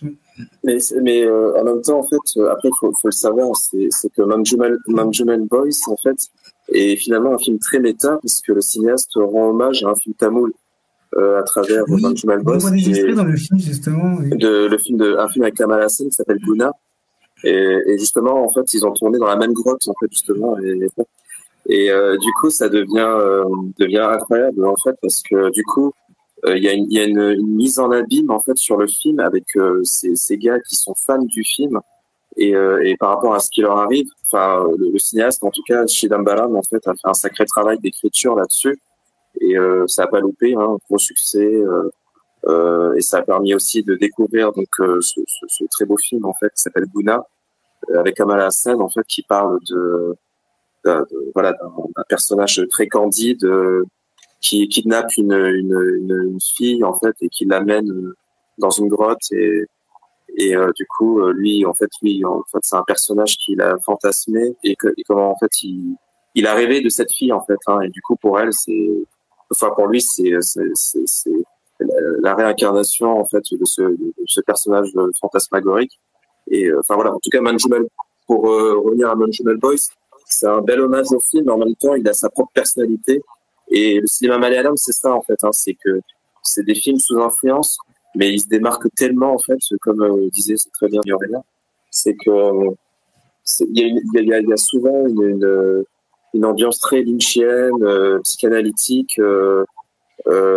Et ils ont pas peur en fait, hein. Un réalisateur comme Pellissieri en fait, il va mélanger à la fois du Lynch, mais aussi on a l'impression parfois de voir du Jodorowsky, et donc ils ont peur de rien en fait. Et ça, je veux dire, c'est de ces propositions là que qu'il faut parler en fait, parce que malheureusement, si on reste cantonné en fait à un certain type de films, des comédies musicales, on va forcément passer à côté de ces films qui ont des compositions assez barrées, avec des ambiances incroyables. Et c'est vrai qu'il faut vraiment le connaître. Il faut voir 1 ou 2 films pour comprendre en fait la tendance dans ces industries. Et c'est vrai que chaque industrie, même si en fait je parlais tout à l'heure des échanges en fait et de cette envie d'amener en fait des particularités de chaque industrie dans d'autres industries, mais ils ont chacun leur identité et on le retrouve dans tous ces films, quoi. Et du coup, je pense que, en tout cas, moi aujourd'hui, personnellement, si je devais faire un classement des industries, bon, forcément pour moi c'est le cinéma tamoul en premier, et juste derrière en fait il y a le cinéma malayalam qui est juste incroyable, quoi. Et c'est une montée en puissance, donc. Et d'ailleurs, si je devais faire un livre après le livre sur le cinéma tamoul, si je devais enchaîner sur un autre livre sur le cinéma indien, ce serait sans aucun doute sur le cinéma malayalam. D'ailleurs, est-ce que le film dont je vais parler là, je suis pas certain que ce soit un film malayalam, mais tu vas peut-être pouvoir me le dire. C'est un film tourné en plan séquence, mais non linéaire, qui racontait l'histoire d'un espèce de gangster. Et c'est sorti au cinéma en 2022, je crois. Je sais pas si ça te parle. Je me souviens. J'ai plus le titre en tête, mais c'était tourné en un seul plan séquence, dans le désordre en fait. Quand c'était ce film-là, c'était techniquement un des films les plus fous que j'ai vu de ma vie, parce que c'était absolument incroyable au niveau de la maîtrise. Il y avait énormément de préparation. Et d'ailleurs, avant de voir le film, il y avait le making of qui était placé au début. Ah oui, là tu parles de Eleven Nila en fait. Oui, voilà. C'est tamoul. Ah, c'est tamoul, ok, d'accord, ok. C'est tamoul. Okay. Ouais, d'un cinéaste qui s'appelle Parthiban en fait, qui est un très bon cinéaste aussi, hein, qui est un acteur en fait qui était déjà là dans les années 80 et qui est devenu réalisateur dans les années 90. D'accord. Et puis voilà, lui aussi en fait, il est un peu dans cette mouvance en fait, de cinéaste en fait qui a avec des propositions incroyables. Ce film en fait. Donc Elevenela était un plan séquence, ils ont fait un travail fou dessus. Et juste avant, il a fait un autre film qui s'appelle Oka Serepe Size 7. Et là, c'est un huis clos pareil. En fait, est-ce qu'on a beaucoup de huis clos dans le cinéma indien? Non, pas beaucoup en fait. Hein. C'est quand même un genre qui n'est pas parce que ils ont tendance à vraiment à multiplier les endroits et tout, parce que justement c'est propre au cinéma indien, c'est d'avoir tous ces décors. Incroyable et tout. Comment? Kill? On pourrait dire que Kill est un huis clos ou pas? Oui, non. En fait, en grande partie, c'est un huis clos, mais pas complètement. Ça peut être vu comme un huis clos, ouais. En huis clos, je pense à Raincoat, peut-être. Oui, Raincoat, oui, éventuellement. C'est pour ça. Mais en fait, on peut les compter sur le bout des. Oui, c'est ça. Il y en a pas énormément en fait, mais du coup. Ça devient vite une prouesse en fait, je veux dire, par rapport à ce cinéma indien où on préfère multiplier les décors et montrer regardez, on a une direction artistique de malade, on veut montrer en fait que on a des moyens et tout, et donc les huis clos en fait sont souvent hyper intéressants à voir. Mais aussi tout à l'heure on parlait des films de folk horror.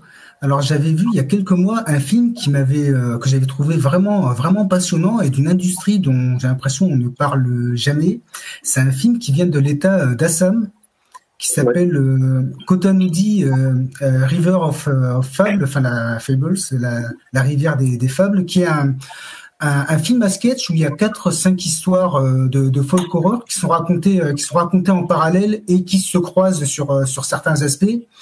Et qui est un film qui se construit un climax d'une cruauté assez inouïe et qui justement raconte toutes les histoires qu'elle raconte, ce sont vraiment des histoires folkloriques hyper connues dans cet état et qui sont mises en scène donc à la manière d'un film d'horreur, comme je dis, au final très très cruel. Et ce qui est étonnant, c'est qu'il y a, contrairement à ce qu'on peut voir, donc par exemple dans un film de folk horror comme Brahma Yugan, qui est un film qui est excessivement stylisé, là il y a un aspect presque naturaliste dans la mise en scène, quelque chose voilà d'excessivement sobre, mais qui par contre chaque effet est pensé et a son impact. C'est-à-dire c'est un film qui va pas du tout noyer sous une pluie d'effets, d'images chocs, tout ça, mais par contre quand il y en a une, on se la prendra à la tronche. Et mais il y a vraiment par contre une sécheresse que je n'ai pas retrouvée dans d'autres types de productions. Donc après je me demande si c'est pas spécifique au film de cet état, ce côté très dépouillé en fait. Si dans le cinéma Sam en fait malheureusement c'est vrai que c'est un cinéma qui est très peu connu en fait, malgré le fait qu'il y a l'un des plus grands ambassadeurs de la Sam en fait est un réalisateur que vous connaissez tous en fait, parce que c'est Adil Hussein. Adil Hussein en fait qu'on voit pas beaucoup dans les gros films en fait, c'est quelqu'un qui est plus remarqué dans les films indépendants qui ont une belle carrière internationale. Mais Adil Hussein par exemple jouait le père de Pi dans Life of Pi de Henry, où en fait quand on le voit dans des gros films en fait il joue dans 2.0, c'est lui qui joue le ministre. Qui fait appel à Rajinikanth, voilà. Donc c'est vrai que à part les films de Adil Hussein, c'est vrai que le cinéma assamais, c'est en fait c'est vrai que c'est très peu connu et on n'en parle pas beaucoup en fait. Mais donc c'est cool en fait que tu puisses parler de ce film, parce que c'est vrai que pour les trouver en fait, d'ailleurs comment tu l'as vu sur quoi, sur un site de streaming, sur je l'ai vu de façon pas très légale, mais il y a une copie de qualité qui circule avec des sous-titres. Après je comprends en fait, c'est l'histoire de légal ou pas légal, mais vous savez tous que c'est très difficile parfois de trouver des films dignes de ce nom en fait, et qu'on est obligé de contourner parfois les voies classiques, et voilà, donc pour pouvoir on le dit à tous nos auditeurs, là on est sur un cinéma auquel c'est un cinéma dont la disponibilité en France pose quand même problème si on veut voir les films qu'on veut voir. C'est des films qui sont très peu distribués. Souvent, quand ils le sont en salle, c'est pas partout, et pour pas longtemps. Et puis on a une flopée de films qui sont pas visibles. Alors on a quelques espoirs en ce moment, puisqu'on a eu quelques rentrées, par exemple sur Netflix. Je pense à Jawan ou Léo qui sont rentrés juste ces dernières semaines. Mais voilà, c'est un cinéma, on va pas se mentir. Si on veut se tenir au courant, si on veut voir des choses de façon un peu plus approfondie, forcément, les moyens légaux, ils sont très limités. On a Spectrum qui a fait un beau coffret cette année, mais même les sorties physiques, c'est très compliqué. Très compliqué, vraiment. D'ailleurs, je salue Spectrum avec le coffret Ram Gopal Varma, en fait, qui est un très bel objet.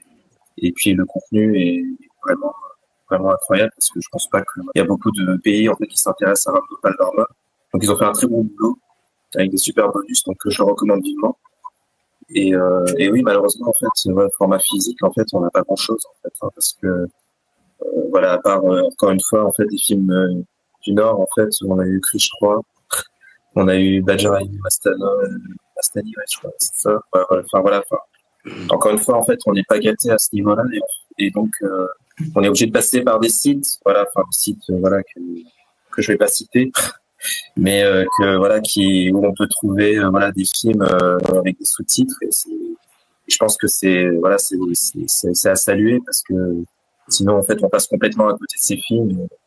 Et on attend bêtement en fait que quelqu'un s'y intéresse, et c'est un gros débat. Il y a à peu près, moi je dirais plus une petite quinzaine d'années, il y a un cinéma Gare du Nord, le Brady, qui diffusait les gros classiques bollywoodiens dans un événement qui s'appelait, je crois que c'était l'été indien, et il rediffusait, alors c'était vraiment les gros films genre Veer Zara, Kuch Kuch Hotae ou Dilwale Dulhania le Jayenge. Malheureusement, ça ne se fait plus. Est-ce que vous pensez qu'on pourrait essayer, je sais pas par quel moyen, est-ce que ce genre d'événement pourrait se refaire aujourd'hui en 2025? Quand tu vois l'engouement qu'a suscité au Forum des Images la projection de RRR, dit que on est quand même sur une voie assez porteuse d'espoir, sans être non plus pour l'instant le paradis. On a des choses. Moi, je vois.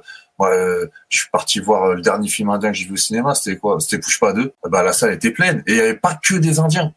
Donc c'est ça qui est bien. Je dis, peut-être qu'on arrive finalement, on voit les rentrées sur Netflix, alors qu'on n'avait rien jusque-là. On avait Baobali et 2-3 trucs qui se battaient en duel. Là, on a quelques films qui rentrent.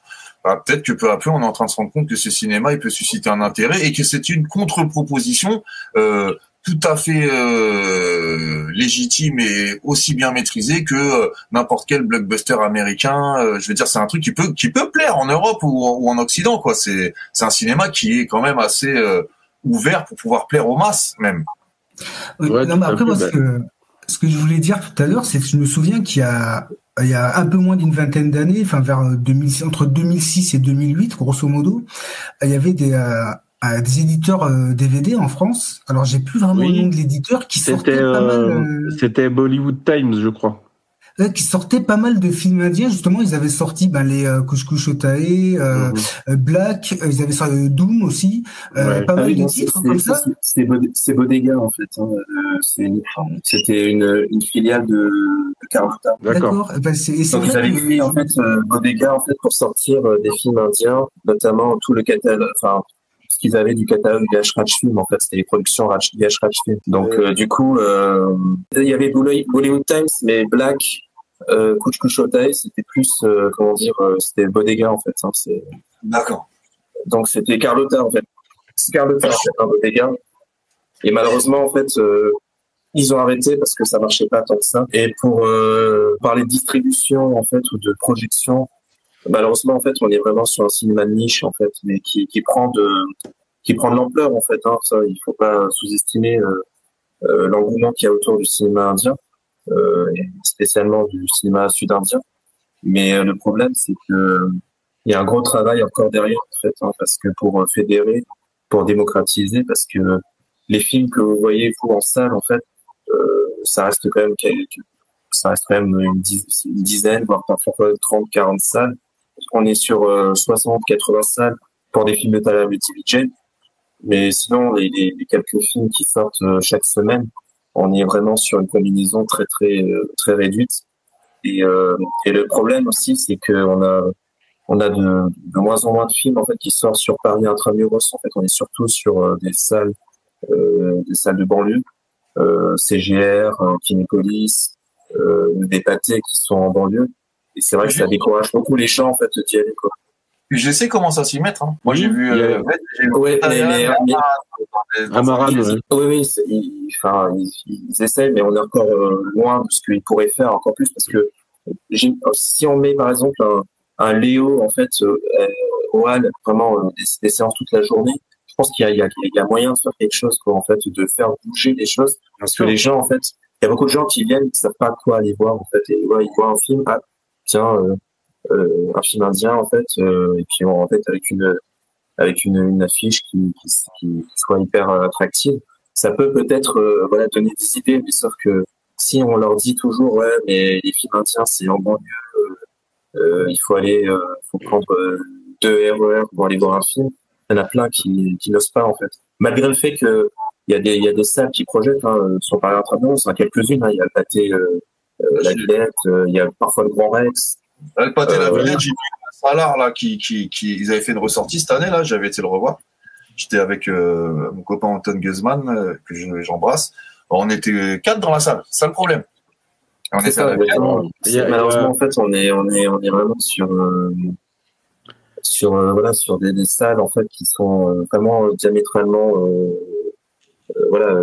éloignées, en fait, et du coup c'est très difficile pour les spectateurs, en fait, à part les habitués, là, les gens, en fait, de la communauté, en fait, qui ont l'habitude, et puis quelques fans qui sont non de la communauté, en fait, qui ont l'habitude d'aller au Gaumont-Saint-Denis, à Villeneuve-la-Garenne. Voilà, donc il y a un gros travail dessus encore. Et ça, après, malheureusement, c'est les exploitants qui doivent faire des efforts, quoi, pour permettre aux films d'être dans plus de salles, quoi.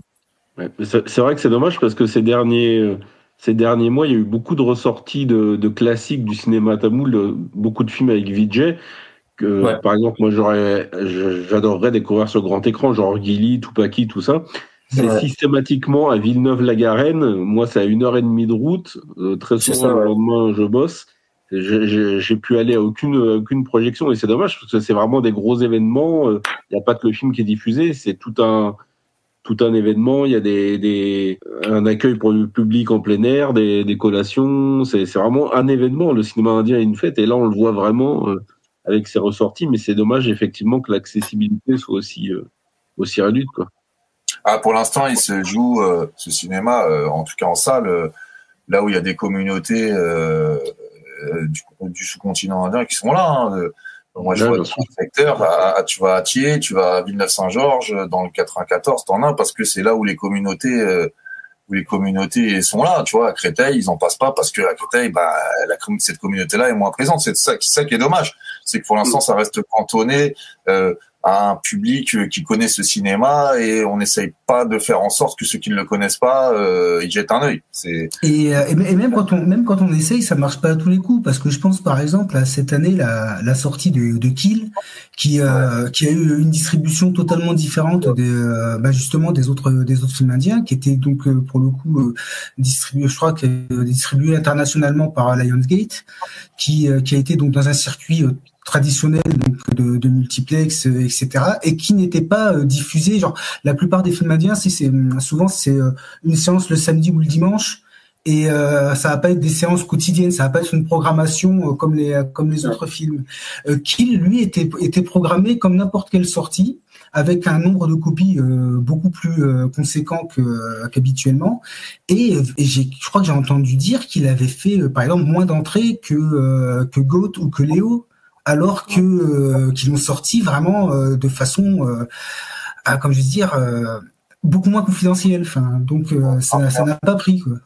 Ouais, mais alors, je sais pas, hein, c'est une théorie, hein, mais Kill, je pense que c'était un peu aussi une mauvaise stratégie, c'est-à-dire que je pense qu'il faut proposer du cinéma indien qui est vraiment qui provoque une espèce de bouffée d'air frais, de nouveautés devant de nouveautés. Donc par exemple des Léo, ouais, pourquoi pas, ça tu veux, des trucs comme ça qui choqueraient un peu les gens. Kill, ça reste quand même pour moi un film indien, un bon actionnaire, hein, mais un film indien très tourné justement vers l'exploitation internationale, et qui se veut tellement tout public, genre, enfin, ça devient pratiquement plus un film indien. Moi, je veux dire, tu me mets Kill ou un film coréen. Je vois pas. Oui, non, c'est vrai que cette année, j'ai eu plus l'impression d'être devant un film indien en voyant Monkey Man, qui m'a beaucoup fait penser à un film tamoul. Oui, exact. Qu'en voyant Kill, finalement, oui. Donc, la proposition est peut-être plus consensuelle, mais beaucoup moins finalement apte à marquer les esprits, quoi, à se dire putain, mais je viens de voir quelque chose que j'ai jamais vu là. Tu vois, peut-être que c'est ça. Je ne dis pas qu'il est un mauvais film, mais c'est un film qui représente pas le cinéma indien. Tu vois, et surtout la créativité dont ce cinéma peut être capable, en fait. En fait, ce qui se passe, en fait, c'est que, par exemple, on prend deux films qui sont sortis la même année et qui sont, par exemple, on sent l'influence coréenne, en fait, sur ces deux films. Il y a Kill d'un côté, et l'autre film, Maharaja, par exemple, le film tamoul avec Vijay Sethupathi. Et on sent que ces deux films, en fait, sont très influencés par le cinéma coréen. Sauf que je pense que le problème, c'est que Kill, on le vend beaucoup plus en fait comme un film proche de John Wick, en fait, avec de la violence, tout ça. Donc le marketing n'est pas le même que si en fait ils avaient sorti Maharaja, qui du coup est beaucoup plus surprenant, en fait, qui est beaucoup plus proche, par exemple, du cinéma de Park Chan-wook et de Bong Joon-ho, et du coup qui aurait pu du coup être marketé d'une certaine manière, et peut-être aurait pu attirer l'attention, quoi. Donc, il fait un carton au Japon, je crois, Maharaja. Ouais, absolument, ouais.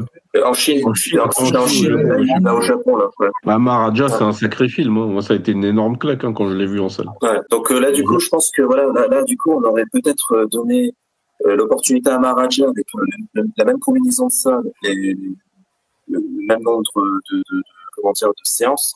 Je pense qu'on aurait pu peut-être faire quelque chose, en fait, et peut-être sensibiliser beaucoup plus les gens, en fait, vers le cinéma indien actuel, enfin, cinéma tamoul, du coup. Mais bon, voilà, c'est pas... Bon, voilà, le fait que Kill, en fait, a été justement, donc, a été acheté par Lionsgate. Donc, voilà, son destin a été autre, en fait, surtout produit, en fait, par deux producteurs influents. Il y a donc Karan Johar, que l'on connaît, hein, parce que c'est un gros cinéaste à Bollywood en fait, hein, qui a réalisé Cosco Hotel et c'est un gros producteur du coup. Et puis c'est un nabab dans le Nord. Et l'autre productrice en fait qui est connue aussi, qui est Gunit Monga, qui a été oscarisée parce qu'elle a produit le documentaire sur les éléphants là, il y a quelques années, et qui est connue aussi parce qu'elle produisait beaucoup de films en fait qui arrivaient en France, notamment de Lunchbox.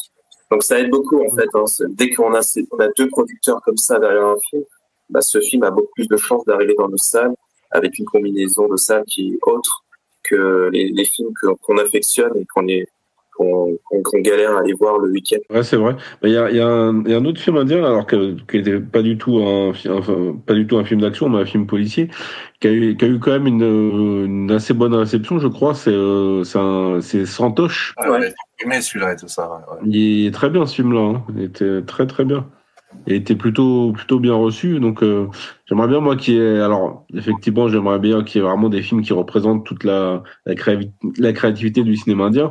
Mais si on a de plus en plus ce genre de propositions de thriller, alors entre guillemets un peu plus classique où il n'y a pas de scène dansée ou chantée, si on peut avoir un peu plus de ces films-là, ça peut peut-être inciter les gens à vouloir découvrir un peu plus le cinéma indien. Ouais, je suis pas vraiment sûr moi, parce que tu vois par exemple. Regarde RRR qui a gagné un Oscar grâce à ses chansons justement. Ouais, c'est aussi un cinéma qui doit garder pour moi sa spécificité. S'il s'aseptise ou s'il s'occidentalise, je parle pas de Santosh en lui-même. Hein, la proposition de Santosh c'est une proposition tout à fait légitime. C'est pas le film que je parle, mais tu vois c'est le même truc que Kill. Il faudrait que le cinéma indien il ressemble au nôtre pour qu'on puisse aller le voir. Ce serait dommage. Ouais, je suis d'accord. En fait, ce que je voulais dire, c'est que si on a un peu plus de ce genre de petits films, ça peut inciter le public à vouloir découvrir ce qui se fait d'autre en fait dans le cinéma indien. C'est ce que je voulais dire. Mais Santosh, il va attirer aussi un public un peu plus cinéphile et donc qui est un peu plus habitué à accepter des propositions dont ils ont pas l'habitude. Mais voilà, donc le cinéma grand public indien, ça serait bien aussi qui dépasse les frontières, ces frontières, il les dépasse, mais qu'il arrive chez nous de meilleure façon, on va dire. Logan a des obligations familiales, il me semble, et on va donc peut-être s'arrêter là, les gars, si ça vous dit. On va parler. Ouais, c'est bon. Donc on vous remercie, hein, Logan, Aurélien, on vous remercie vraiment d'avoir fait cette émission, de nous avoir apporté vos connaissances, vos lumières. Moi, j'ai appris plein de trucs, je suis super content. Et j'ai plein de films dont on a parlé que j'ai pas vu. Et donc, je vous remercie. En tout cas, merci à toi, Paul. Merci à toi, Jonathan. On a besoin de prêcher la bonne parole. On va en refaire du cinéma indien. Ça, c'est un peu. Ah oui, ça c'est sûr. C'est nous qui vous remercions. Donc, on dit à nos auditeurs à très vite, on espère. On remercie encore chaleureusement et vraiment, on a été honoré de recevoir Aurélien et Logan. Et matez du cinéma indien, vous verrez, vous serez pas déçus, j'en suis sûr que ça vous plaira si vous connaissez pas ça. Et si vous connaissez, je vous souhaite de très très bons visionnages. Et je vous dis ciao. Salut, à la prochaine. Merci, à bientôt.